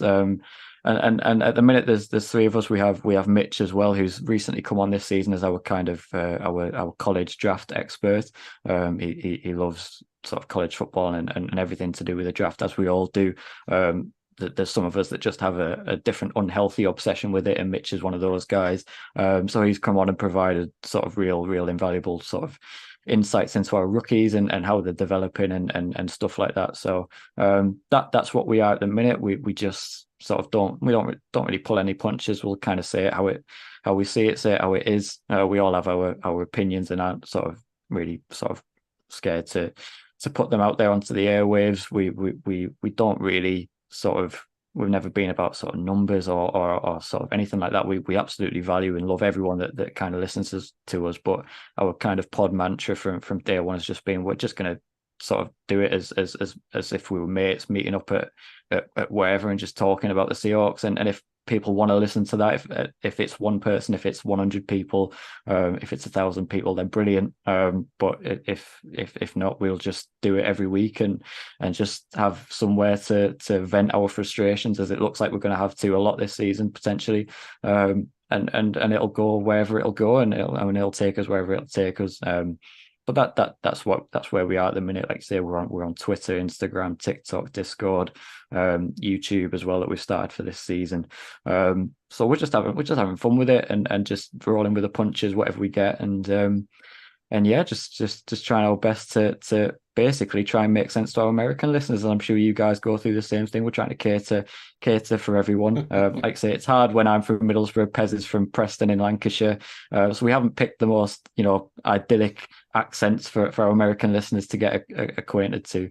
But no, yeah, we just have a lot of fun with it, and we get to come on and talk with guys like you and like-minded people and express our opinions, and it's just brilliant. So we're just having a lot of fun with it.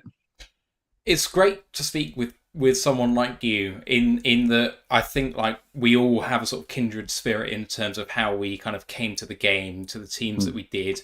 When the podcast started, because it feels like a lot of people start in the sort of late 2020s, early 2021s. So I'm sitting around doing nothing. We might as well talk about something we're passionate about and carried it on to this point. So I really feel that very strongly.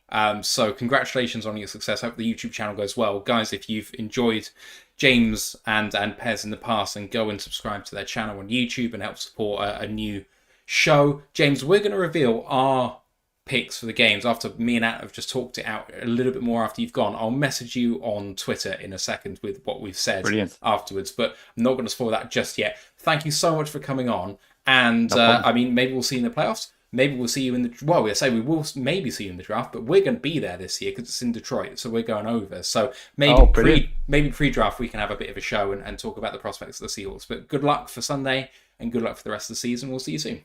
Yeah, absolutely. Good luck, guys. Have a good season and wish you all the best. Cheers, James. Cheers. Cheers, mate. And fantastic guest once again. So, batting 1,000 here on the show. And just speaking about this game, and maybe for ourselves, because we haven't talked about it yet ourselves, looking at the Rams game, what do you think is going on with the Seahawks, and where do you think the key matchups are going to be? Because it's going to come down to a bit more than just Aiden Hutchinson against the tackles. It's the trench warfare both ways. That's where it comes down to. It's where it traditionally has with the Seahawks in the past. It's where we lost last year. We didn't get enough pressure on Geno. We weren't good enough stopping the run. Our D-line was, one of the big reasons we lost that game. And now we come back this year, a year later. They're in a weakened position on the offensive line. We are in a lot stronger position now. Romeo's healthy, Charles is healthy, Aiden's in his second year, Houston's broke out. Pascal is in his second year now. Kamish broke out last year. we have all the weapons we didn't have to beat them last time. So, this is where you've got to set the record straight. This is where you've got to say, look, we've learned our lesson and we're going to win this time.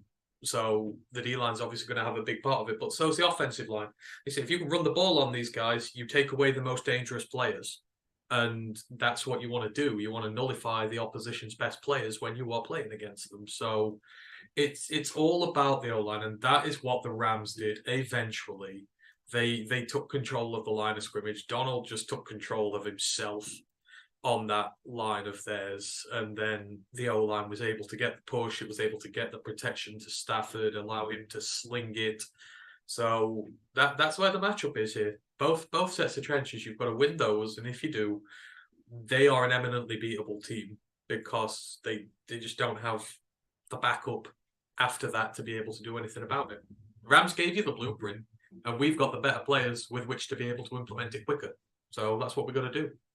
Talking about the blueprint, there was one thing specifically which has been mentioned on a couple of podcasts now, and I just can't stop seeing it. So I want the Lions to do this, because if you don't, you just haven't watched the previous game and instilled what's happened. So Tutu Atwell went 6 receptions for 6 catches on 8 targets for 119 yards. That's almost 20 yards a catch.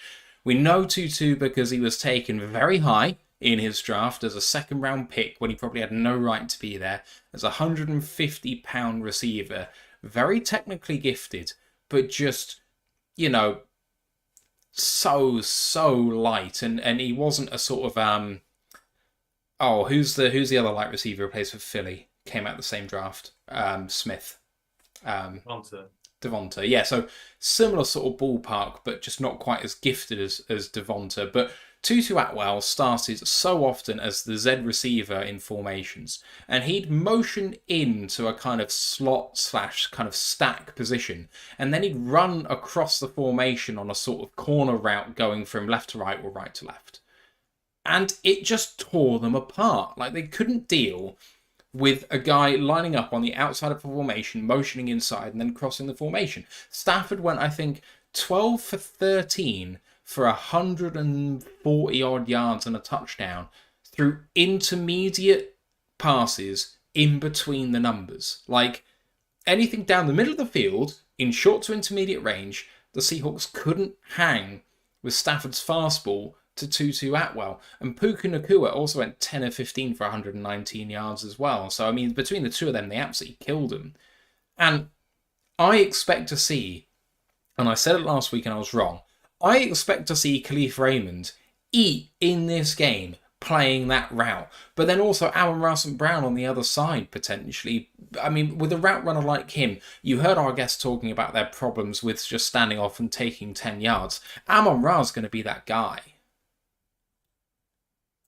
Yeah, like you say, it's all about using the trickeration, about using the guys there. I mean, Tutu's so good at that because he comes from a system at Louisville that thrives off motion, that thrives off misdirection. All those guys who come from there, are very well versed in taking advantage of matchups through motion. It's no surprise to me. He did go a little high, but it's no surprise to me to see him doing so well now that he's got Matthew Stafford to throw at him. That's the one thing he always lacked at Louisville was a good quarterback to throw at him. Malik Cunningham just used to love to run the ball all the time, but he's a great guy there to be able to do that. And Puka, everyone's scrambling now. I don't ever say I told you so really with these things, but I been told everybody last year. But like a good 10 months or so as well. Yeah. It wasn't a short period of time. No one listened. Oh, who's this guy from BYU he's talking about all the time? This is the guy who is from BYU. The guy who blocks. The guy who's physical on the perimeter. The guy who will give as good as he gets. That's what guys from BYU give you. Those kind of physical receivers who love to fight. It does not surprise me to see those two eat there. I'm going to forever hate us not taking him. I think he would have thrived here.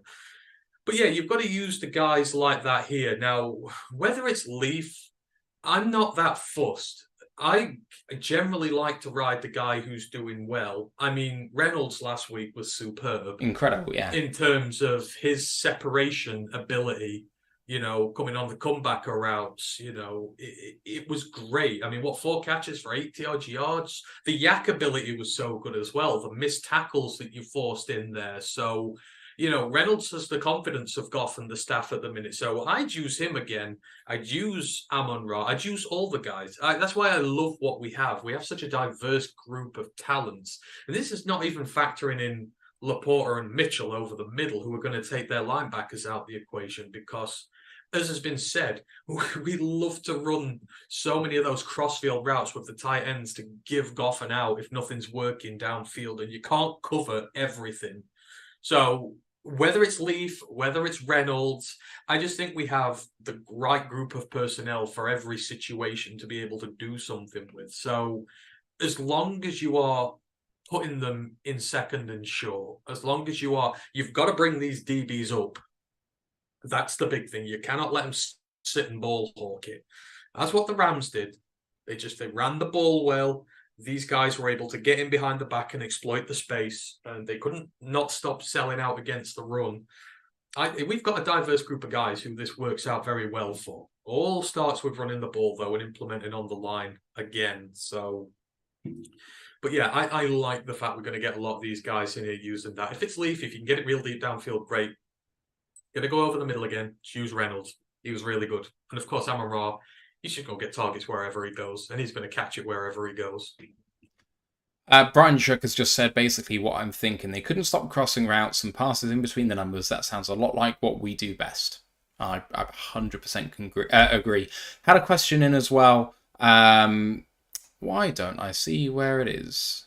Brent DeWitt says, how many rushing yards do you think we get Sunday? What are your thoughts on the rush number? Because you're quite bullish on the Lions run game in this game.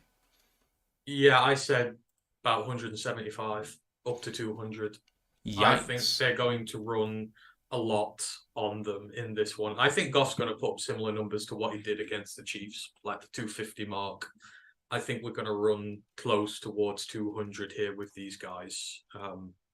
Because the offensive line, it should absolutely maul everything in front of it. And I think, you'll see if they don't, Gibbs, we can get to run outside the tackle. Monty, we can get to run through the middle. And don't forget, we're at home as well. You've got that sort of home energy there as well. I think they're going to play high tempo, just get the ball, shove it down their throat, kill the clock on them, keep the defense out there, tire them out, just win by that way, just grind down by attrition. I think we'll run the ball a lot in this one. So I say it keeps the ball away from their secondary. And that's kind of what I want to do in this. We just can't afford the takeaways. Just keep them on the field, tire them out. You do that by running the ball.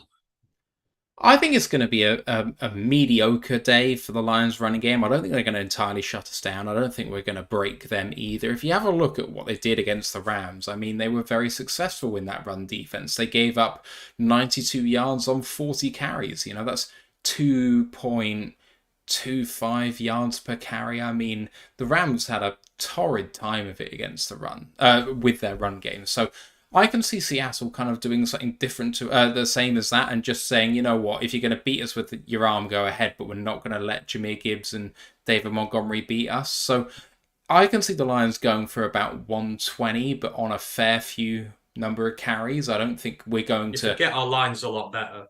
Our line's so much better. Man, 1 through 5, it's significantly better than anything they have. We've got better blocking tight ends. If Decker goes, sixth man.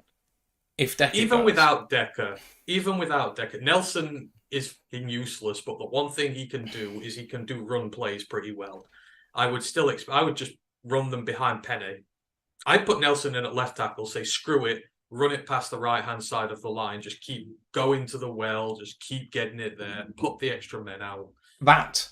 I'm all there with that. So on Tuesday in practice, we heard that Penny was repping at left tackle with Nelson at right. And I know that Nelson is better on the right-hand side than on the left. But Penny on the right, along with Hal Vaitai and Ragnow, and a tight end on that side, is so overwhelming on the right-hand side. And the chemistry is already there. Don't screw with the good chemistry that we have on that side, please. And their DNs are not good. Their DNs are not good. There's no one there that even I feel comfortable with Nelson at left tackle, given how barren that D end room is. And Maffei usually plays on the left against the right tackle. That's his usual alignment. So I've no worry about him being up against Penne or Hal or Frank. I just think we'll bore them open here. And you should. I really do. That line, you should bore them right open. You should be able to get some real good runs on them here. So moving towards the score prediction, Mike the Marine has the question, do you think this game will be a shootout like James thinks? I don't. I think the Lions stop the run and win 33-15. What do you think the score is going to be? I think we're going to kill them. I said the same on my stream earlier. I think it's going to be 30-21. I think they're going to get garbage time scores, as many as 14 points. I think we'll be up something like 30-7. And then they'll score a bit of garbage time on us, but ultimately it won't really matter.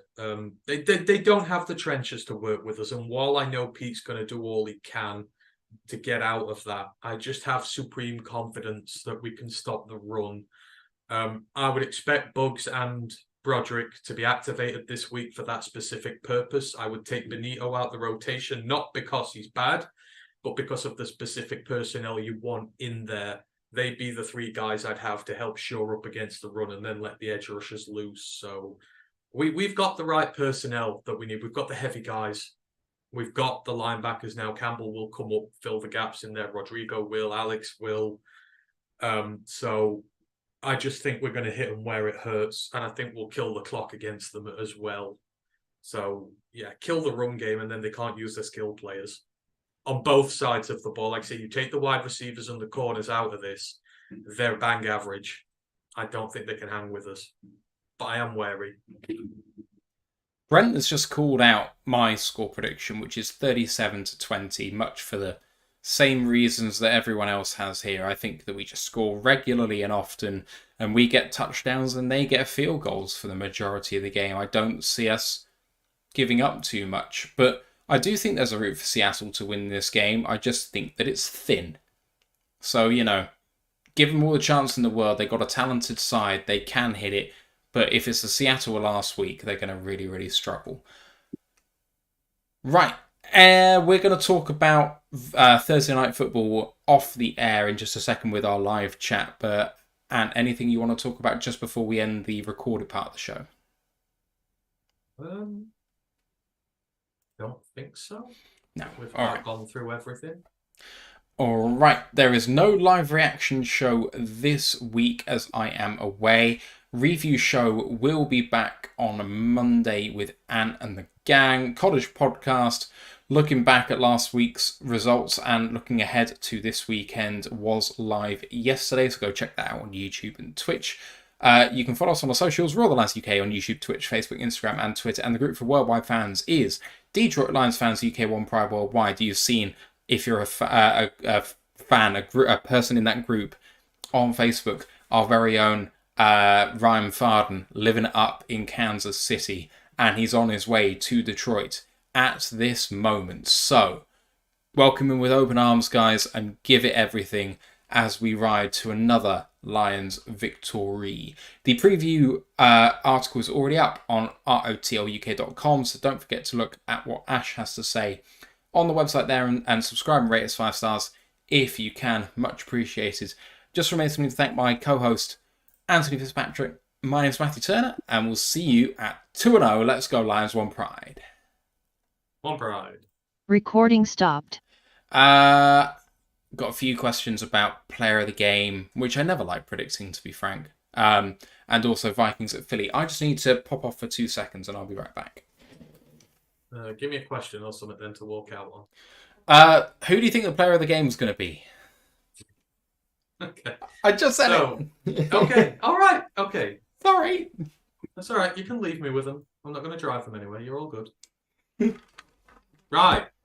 Just me and you now, folks. Hope you're all doing well. If you've got questions you want to put in there while we're still going, please do. We'll answer everything as we all. If we miss it, we're not doing it deliberately. We'll just have scrolled past. So just keep putting it in if we miss it, and we will answer everything. Player of the game. Interesting one here. On offense, player of the game, if we want to win, if we want to have a man of the game to win, I think it's going to be Monty this week. I think Monty's going to be the guy. I think we're going to see the first real big game from him. You know, very physical Seattle linebackers in there. You get him through to the second level. I think his style of play will really suit this. He'll be able to go for some serious yak. And I think we're really going to run the ball on him this week. I do. I just think that's where the holes are. You'll be able to get him in there. I think he'll get some really good yardage. I think he could have a 100-yard day. So Monty's my go-to guy there. On defense, you're going to be looking at a guy on the offensive line. Good Lord. Defensive line. I think you'll be looking at Hutch, Harris, maybe. I mean, if you're going through the interior as well, if you're going to stop the run game, you could be looking at someone like Levi, you could be looking at someone like Aleem. It's going to be someone, I think, on the defensive line. This is going to be a trench game, and, you know, you're going to want the guys who are down there deep in the trenches to really win through. So they would be the two there who I would go for as players of the game. Let me know who you all think there. I know Brent's put Gibbs in there. Who's everybody got as the player of the game and why? Let me know. I will read them out. Lisa goes, are you really on the ski mask bandwagon? Yeah, I've got one. You know, I've got one. They're only like £3, so, but it's just, for me, it's very fun.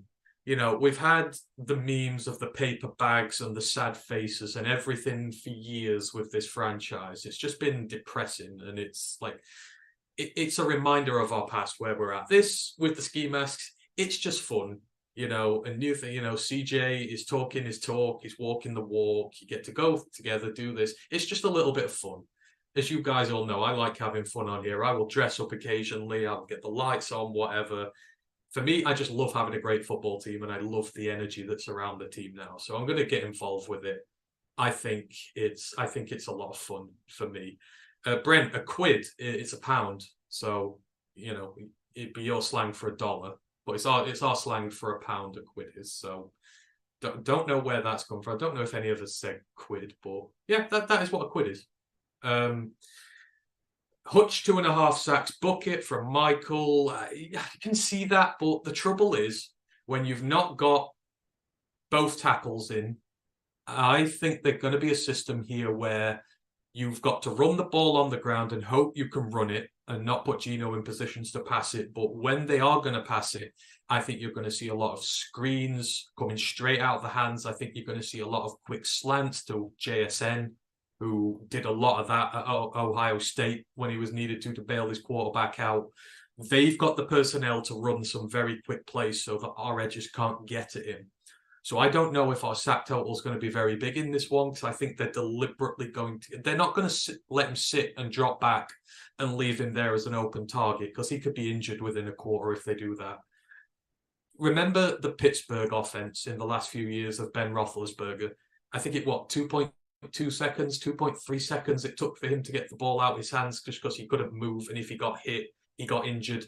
He just used to throw it so quick, and that's how the offense used to work, and they've got better play callers than what Pittsburgh do. So I'm not sure the sack count's going to be high. That's just how I think, but we'll see. Hopefully they do decide that they think they can do that against us, because we will eat otherwise. Michael goes, so branch interception number 2. I can see us getting some picks. I think we're going to be in a position where if we get far enough ahead, they're going to have to go for broke. I mean, and they're going to have to throw some deep balls. I think there will be some reckless ones because he'll be under pressure. I think in quarters 3 and 4, if they're chasing, there will absolutely be opportunities for picks out there. So yeah, I could see Branch getting another one.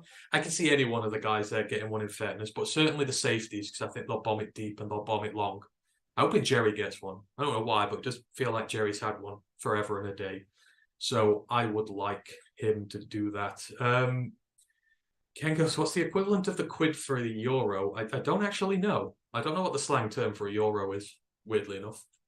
No, I'll have to look that one up. Hang on, let me just make sure I'm not missing anything on Twitch. Sorry, you guys on there. Mike goes, Texas A&M own the 12th man rights. Yeah, I didn't say this to Matt on there, but I do know about the 12th man rights. So if I remember rightly, it was a basketball game, and they were like injured, and so they called someone out of the stands to come and play for them. He didn't actually play for them, but they were that injured they needed the 12th man on there. And I think the guy who they bought out the crowd, I think he was like a Texas A&M athlete or something. He didn't actually play, but I don't think he played basketball. And I think he got, because of what he did, and he was there all game if they needed him, they labeled him the 12th man.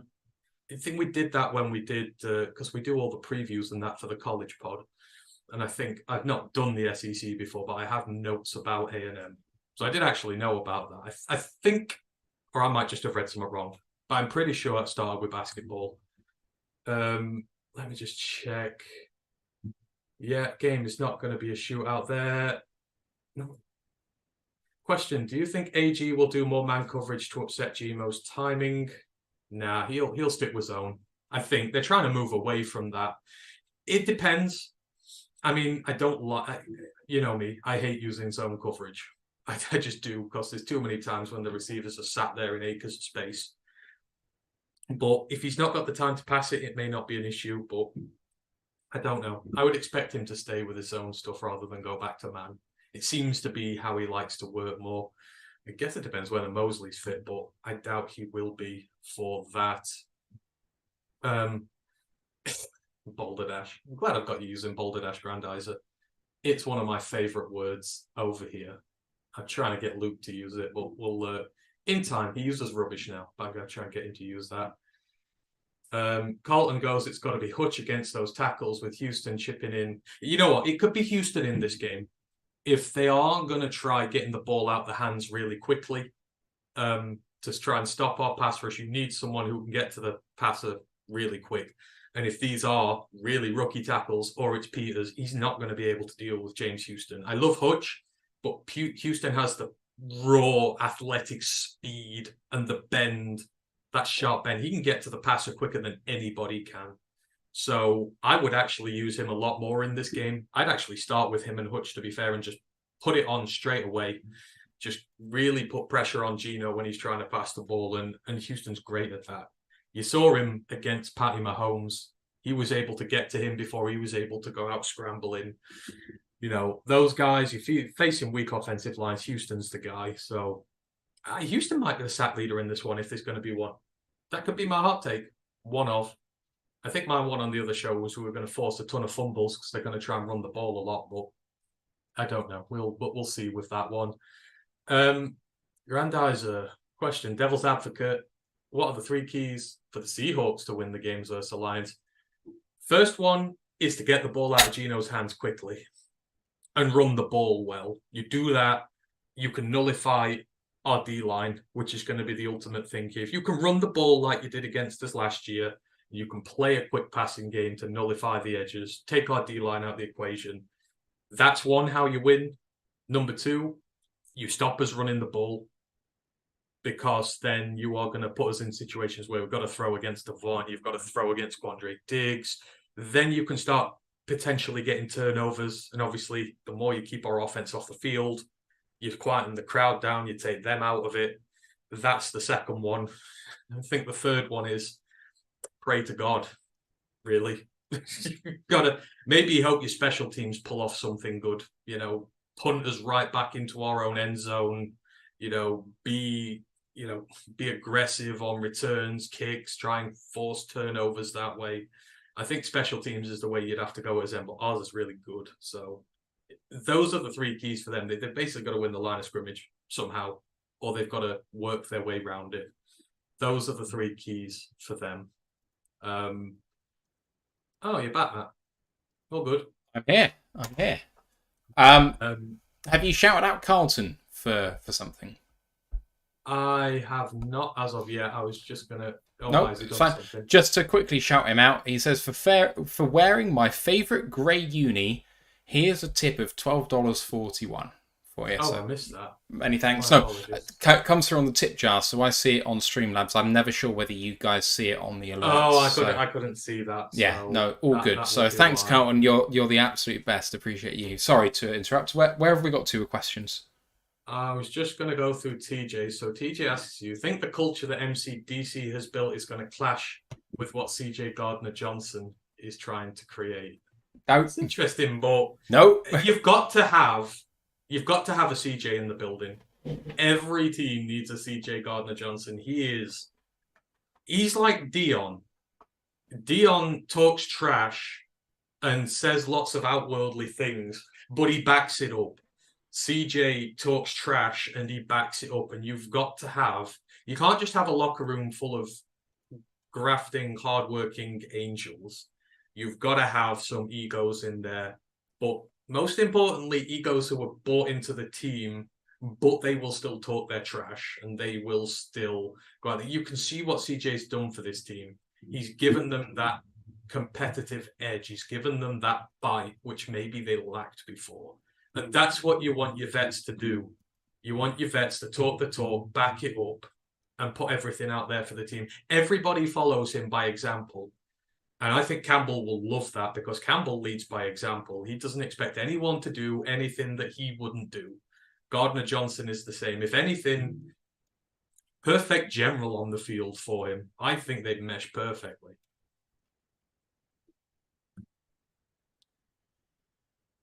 I think the thing with Chauncey is he is brash and he pisses people off on his own team and not on his own team, especially not on his own team. But Campbell appreciates hard workers, and he is one of the hardest workers on the team.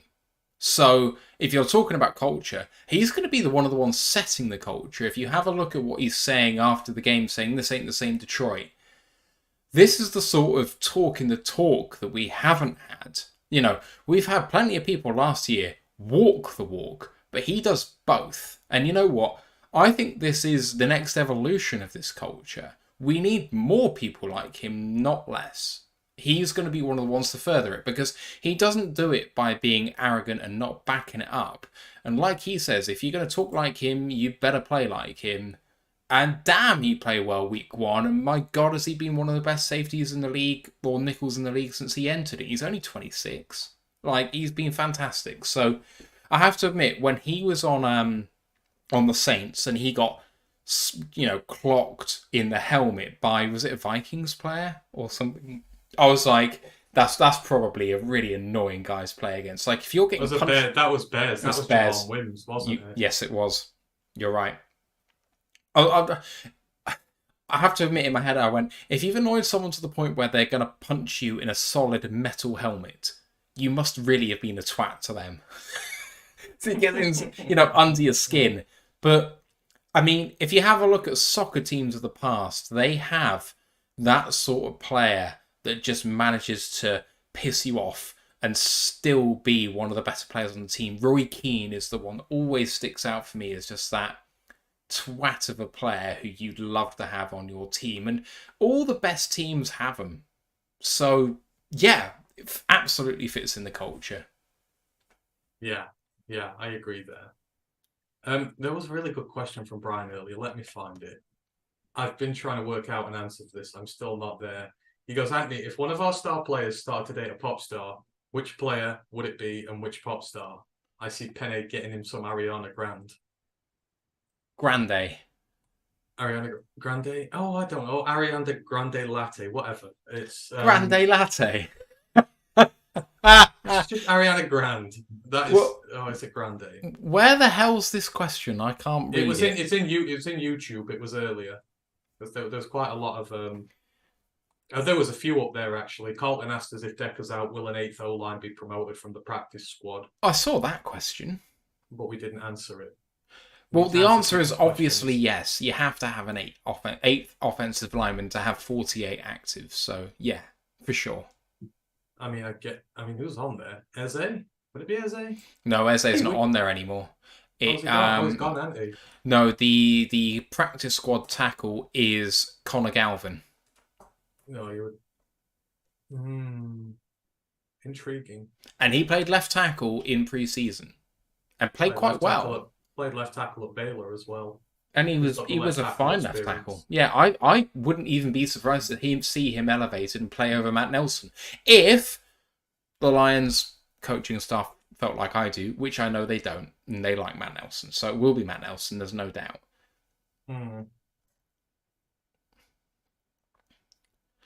Why can't I find... Oh, there we go. If one of our star players starts to date a pop star, which player would it be and which pop star? See, Penne against Mania. Penne would dwarf Ariana Grande. See, Malcolm it'd be Malcolm Rodriguez. I'm just trying to think who I'd match up Malcolm with because I love Malcolm. Who's the woman, the country singer who sings Sunday Night Football themes? Oh no, she's like 40 or something, isn't she? So she's unbelievable, and I've Carrie Underwood. It's Carrie Underwood. I've seen her live. She's fantastic, and she's hot. Just do it. Oh, no, you know what I would do because I'd love to hear them sing together. Jameer Gibbs and Alicia Keys. I would do that. She's hot. Alicia. Shut up. What, you Alicia haven't got my Keys. pronunciation all the time for stuff. Pronunciation. Pronunciation. Pronunciation. But you do pronounce things. Yes, but it's pronunciation. No, it's not. You Yes, it pronounce is. things, it's pronunciation. Let's not argue in front of the Americans because we know this sort of stuff and they don't. So, you know. We got our English down, yeah. Jameer Gibbs and Alicia Keys. I would love that. Because I heard, Jameer sing his Mario the other day. I think they would work well together in a tandem. I don't know why. Although I would love to pair Malcolm Rodriguez with somebody. But I don't want it to be too stereotypical. I don't want to do a country singer because that's just, we're going to be a cowboy in that. It's a bit lazy on my part. It is very lazy, so... If Jared Goff was single, and I know she's a bit older again, but it's just because my frame of reference is a bit older, I could see him with, like, Gwen Stefani or something. Ooh, that's intriguing. Maybe, yeah, maybe. Damn it, I want to pair Malcolm with somebody now. Oh, Brian Shook just said Malcolm and Olivia Rodrigo, and Olivia Rodrigo's one of my absolute faves. Yes, Brian wins. That is perfect. That is who I would have thought of that eventually, but yeah. That's perfect. Question done. I saw her at her Glastonbury, not last year, the year before, when she came on with oh my god, why can't I remember her name? She went to my school. The English female singer who's famous for talking in most of her songs as opposed to singing had a song called Fuck You, which she sung with Olivia Rodrigo. Oh my god. Our Sheikah's on the practice squad. Actually, I'd bring our Sheikah up. That's what I'd do. 8th man. Lily Allen. Olivia Rodrigo came on, brought on Lily Allen at Glastonbury, and it was absolutely amazing. So good. Yeah. Apparently, Goff is a Swiftie. I don't know how Det Fan Man knows that. Oh, Joshua Mercer's just called out Marvin Jones Jr. and Beyonce. Ooh. Yeah. I kind of see it. I like that. I do. I quite like it. I do. I like that as well. I don't know, is Goff a Swiftie? I know Det Fan Man's a booty. He's a general booty guy. So who isn't? Yeah. Who isn't? Hey, have you seen his new apparel line? I believe it is actually called, or what was the thing I came up with? It was Americans are going to have a go at you for that pronunciation as well. Buoy. No, apparel. Apparel. It's apparel. They would say apparel. You're listening to a British podcast. You get British pronunciation on here. Yes, damn right. My thing. There you go. So, I heard it and I was like, my American voice is saying no. Oh, he mentioned it on the St. Brown's show, so... Oh, I mean, who isn't a Swiftie? He didn't say he was a Swiftie, because I watched the thing. He said his first ever concert was a Taylor Swift concert because he took his mum and his sister, who were big fans. Oh, that's nice of him. Yeah, his first ever concert was in 2018. Grandizer doesn't know who Olivia Rodrigo is. We need to educate him. Let's send him some videos when we're done on. Her biggest Facebook song is "Driver's License," and it was absolutely massive. It was huge. We'll send him some videos on Facebook when we're done. Don't worry, Grandizer, we've got you there. Oh, RJ Graham says Chauncey with crazy eyes from Orange is the New Black. Yes, I know that exactly. I only watched that because that's a good series, by the way, as well. So cracking series. I watched it in passing with Sarah watched it. I didn't religiously. All I know is that it had Captain Janeway in it. Captain Janeway, yeah. Love her. She played a Russian, right? Yeah, exactly. Ooh. Who would you put Dan Campbell with? Dan Campbell with a famous pop star. Dan Campbell could just have any woman he likes, to be honest. Yeah, God, you'd have to have someone. I feel like this is very. Oh, who would you do with Dan Campbell? That fan man just said Pat Benatar.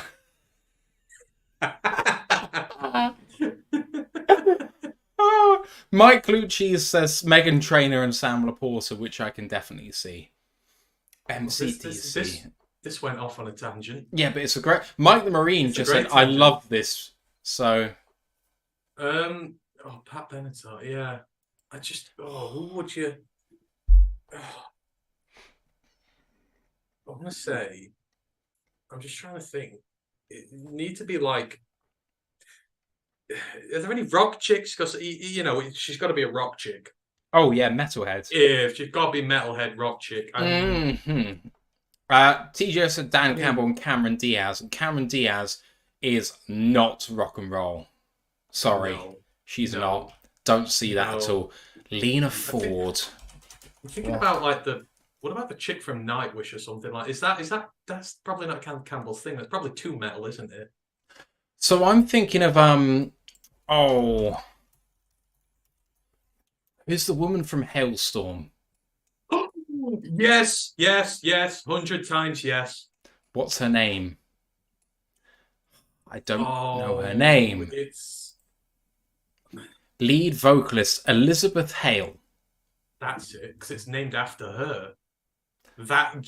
She's 39 and he must be in his early 40s. So the ages work out. She's awesome, great voice, metalhead. Dan's not in his early 40s. He'd be in his 50s now. He was a rookie in 2004? Dan Campbell, born 1976, is 13 years older than me. 47 years old. Wasn't it? That works. Emma Hale. Yeah, now I'm on board with that. All right, let's go. You just got Brad now. Right. Brian Shook just said Amy Lee. Amy Lee would be awesome. Yes. No. Get them to do a duet together. Oh, that'd be... I don't know why I didn't think of Amy Lee. I'm so tired of being here. I don't know why I didn't think of Amy Lee.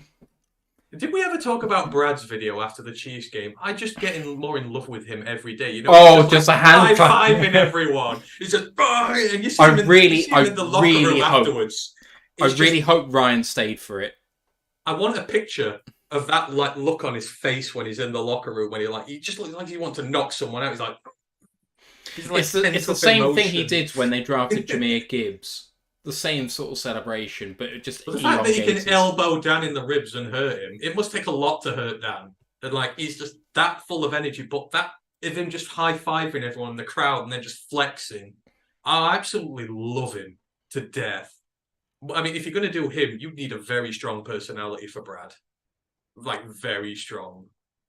Oh, Amy Lee or Emma Hale. Who am I going to pick? Elizabeth Hale. I love Amy Lee, though.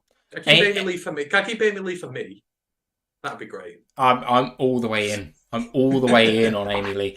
But, so Fallen is one of my favourite albums of all time. Yeah.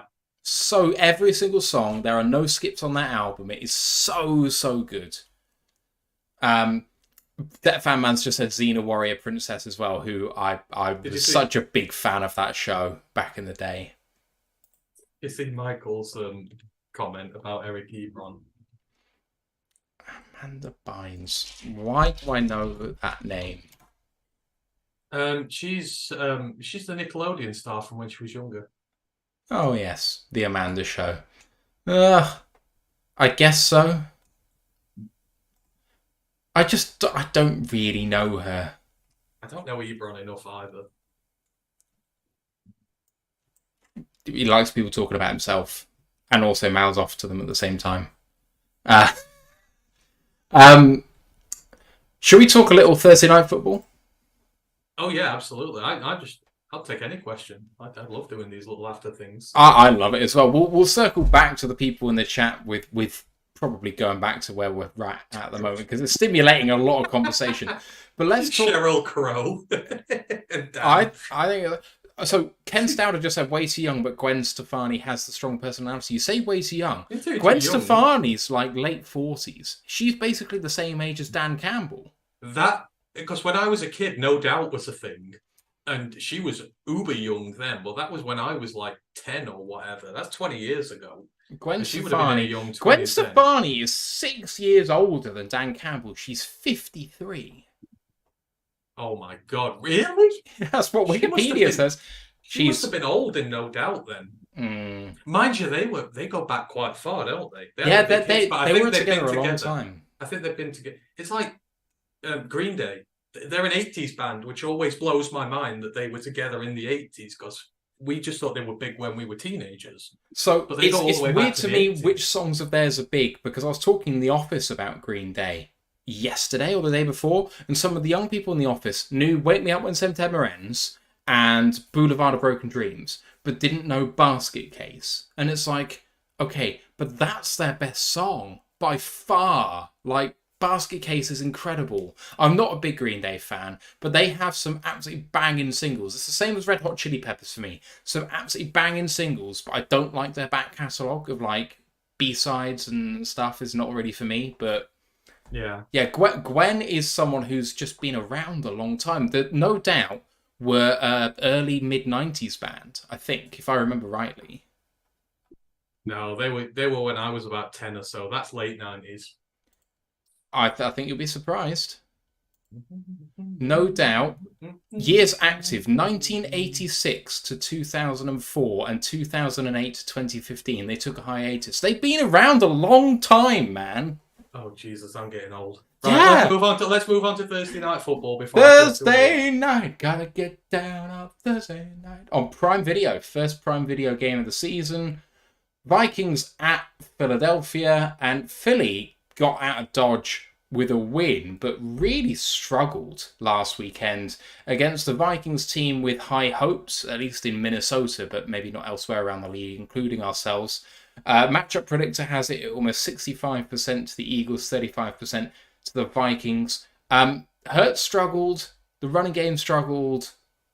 Eagles just couldn't put the Pats away, but you're going up against one of the best in Bill over there, Bill and Bill in New England. So maybe against the Vikings, a bit of an easier time at home for Philly. I mean, the big thing here is Garrett Bradbury's out, and their depth is not great on the offensive line in Minnesota.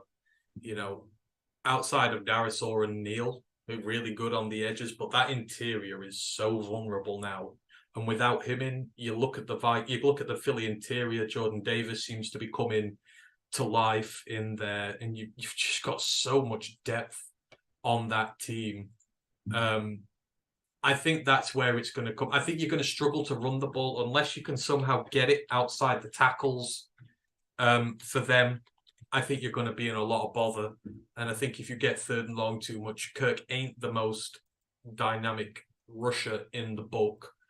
I think they're going to have problems. I know Fletcher Cox is a bit of a doubt for it, I think, but you've got Jalen Carter in there, you've got Milton Williams, you've just got so much talent on that line. I think they'll just get overwhelmed, and it's in Philly, isn't it? I think it's in Philly. It's in Philly. You've got the hostile crowd there. You've just been upset by Tampa. Obviously, you'd expect the Vikings to sort of have a bit of a hit in their step here at this point. They'll want to prove things wrong, but again, you look at the matchups, and it's just, you see it's going to be incredibly difficult for the Vikings to do anything. You look on their line, so much is going to come down to Danielle Hunter in this. Like, he's going to have the game of his life to keep them at bay, to get enough pressure on there to be able to do anything. So you just look on both sides of the line and you see him struggling. As an aside, I absolutely bloody love Ivan Pace and what he's doing there. The most undeserving undrafted free agent of anybody. He should have been a 4th round pick, like minimum. Ivan Pace should have been. And once again, it was the Malcolm Rodriguez curse of being a small linebacker. The dude is just he's a bullet. He's a bullet who sheds blocks and makes tackles and makes plays. And he was so impressive in that game against the Bucs. I mean, you're going to need him to come up against the Philly run game there. Their linebacking core is going to have to do a lot of work in this to keep them in check. But for me, I just look at the trenches and I just see complete mismatch. If you can get bodied by that Tampa team, which they did, this Philly team's in a whole different stratosphere, and Kirk's not going to have time to throw in this. So they've got to do some serious damage control here. You're going to have to run jumbo packages, bring tight ends up to chip, running backs to block. They're going to have to play out their minds to win this. I can see they're playing to TJ Hawkinson's strengths. I think the thing which was really interesting to me about the Vikings game last week was that the Cousins to Jefferson connection was clearly firing. Like, Jefferson went 9 receptions for 150 yards last week. That was an incredible Cousins to Jefferson connection all game. Like, they never seemed to really shut him down. First half, he had 140 yards in the first half. It died in the second. But my point is that Jefferson got them in really good positions. And I think Cousins turned the ball over in the red zone twice. If they can get their situational football better, if they can actually not turn the ball over in the bloody red zone, then the Vikings have a chance. It's not like they didn't move the ball. It's just, I mean, they got picked in the end zone once, and it's like, Kirk, mate, come on. Like, what are you doing? Yes, but there's a couple of things here. One, it kind of like Seattle last year. We're talking about Tampa as a potential over number 1 pick this year. That front seven is not what it once was. It is not the old dominating front seven that it was when, they beat the Chiefs in the Super Bowl 3 years ago. That's gone now. And you're down your center, which is massive for them because he's one of the best players on that line outside the tackles. I think he's not going to have the time to throw that he had against Tampa. And that's what it's going to come down to. Jefferson's going to have to do more yak in this one and maybe get it shorter areas down the field and then get the yards after the play. That's the only difference. That Tampa team is not good. Let's not forget that they are not good. So, but they found a way to adjust. Jefferson had 140 yards on him in the first half, and then in the second, they brought more pressure there. They committed more pressure to Kirk, and they forced him to make mistakes ultimately. They've got good guys in the secondary there. They trusted him against Jefferson to be able to hold up, and they just cut off Kirk's oxygen. So, just this Philly line is just, it's just always, it's a tidal wave, and you can't push it back. It will just break you eventually. You might have some luck early, but eventually it'll just cause too much pressure. And gaps will appear. I mean, they didn't run the ball particularly well. It was all passing, like, for the most part of it. Oh, they were awful running the ball. Madison led the team 11 for 34. It was terrible. So you are going to be in a situation where that Philly front 4 or front 3, they don't need help. So you can rush 3 and drop 8. And that's going to make it really difficult for Cousins to keep hitting Jefferson all the time. When you drop 8 into coverage, that's going to be the issue here. So this Philly D is just completely different to anything else. A defense is so much more dangerous when you can just rush 3 and you don't have to give them any help whatsoever. It just changes so many dynamics for so many things. And they've got guys to come up and blitz if they want to add a little bit more pressure in there. So again, it's just, I don't see enough like mismatches for the Vikings to exploit. That's my thing. They've got them. I mean, Jefferson's always going to be a mismatch for everybody, but is he on his own enough? The answer's no, not in Philly. I don't think. I could be wrong. I could have egg on my face, but it's a cop-out, but it's trench football. This is what it is. We've shown, without a good O-line, the New York Jets are a wonderful team. Like, you look at the roster and you think, studs stacked everywhere. But they've got an offensive line. They've injured 2 quarterbacks in 1 week. That is what it lives or dies by. Yeah, the quarterback's the most important position. You need to support that investment. And everything else lives or dies by it. The Lions tried it for so long to have a reasonable offensive line with Stafford and just run with that for a while and didn't have anything else at all. And you can't live that way either. But Stafford, I mean, and sometimes was running for his life too. But we for so long had a good passing attack with a reasonable offensive line and Stafford back there, but no defense, nothing else to speak of apart from 2014 where Stafford wasn't quite ready. Like, run game.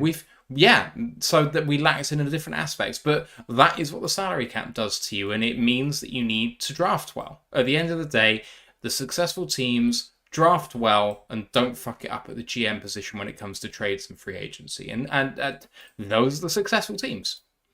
And this is why we're in such a good position at the minute, because a lot of our major positions... Yeah, absolutely. A lot of our major positions, we've got guys for the future now. But at the same time, you've got that many rookies. Because we're paying the quarterback right now. We're paying the left tackle. We're paying the center. On the offensive line, we're paying some of the biggest positions at the minute. And yet, we're still under the salary cap. We're still healthy. Because we got young left guard, young right tackle, young running back, young wide receivers. We got a lot of positions which are covered through the draft, so you can afford to spend on priorities. And when Penne's contract comes up, one of the other big guys will be off the books, and you can just sort of rotate it round to keep all your big guys and keep them paid. But you got to keep drafting well, like you say. Otherwise, you'd be like the Saints. You'll just hemorrhage talent because you can't pay people, and you're overpaying people, and you're mismanaging your cap really badly. I think it's one of the impressive things about this regime. We had so much talk about, are we going to bring on Mike Evans? Are we going to do this? Are we going to do that? And while it would be amazing and exciting to see us make an investment like that, you have to look at the longevity of this team as it is now and say, yeah, we got to pay people, but we got to draft others to replace some other people too. And the way things have gone the last couple of years, yeah, we haven't made a big investment in free agency, but okay, so that means this team can be this way for the next decade if it wants to be. It can be this relevant. Yeah. That's it. You've got to keep doing well. And, I think this time next year, while we're in Detroit, I think the offensive line's going to take precedence again. Because you've got several positions you're going to have to draft at in the near future. I think you will, after another year, seriously have to look at Frank's future. He's not going to be able to... He's certainly not going to be able to have like the lengthiest of careers with his injury. It's going to bite him eventually. So you will go on to spend big on that. You will probably want to spend on another tackle with Taylor's contract coming up. I mean, you could keep him there longer, but I think, you're always going to have that in the back of your mind. You're always going to have to keep going for these guys just to keep the cycle going over nice and easy. I mean, D-line was set. Most of these guys are young. Aleem's third year, Levi's third year, Hodges second year, Houston's second year. You've got a couple of years yet before you need to really worry about that again. So you can invest in your O-line now and then in the D-line and just keep going. And just keep hoping you land on enough guys outside of that to keep refreshing the roster. Yeah. Right, I think it's time to draw this to a close because we've been almost 2.5 hours and we never seem to find a way to do a shorter show. And to be honest, I wouldn't have it any other way. But and enjoy your day on Sunday. I hope that you have many Twitter interactions for yet another Lions victory. Yeah, enjoy your holiday. Have a lovely time. I will look after the place as best as I can while you're gone. Promise not to have too many crazy live streams and that. You know me. Love having parties while you're not here and wrecking the house. But I mean, you haven't had noise complaints from your neighbours on a live stream yet, so maybe it's in better hands with you than it is with me. Exactly, not non-troublemaker here. So, but hopefully you can all join me next week as well. I know Matt's not here and everyone comes to see Matt, but I'm not too bad. So, don't know where that's come from. Right, guys, cheers for sticking with us for the post-show. Hope you enjoy your week. Enjoy Sunday. I'll see you next Sunday for the Falcons game. Cheers for being with us. We'll see you soon. Bye. Au revoir.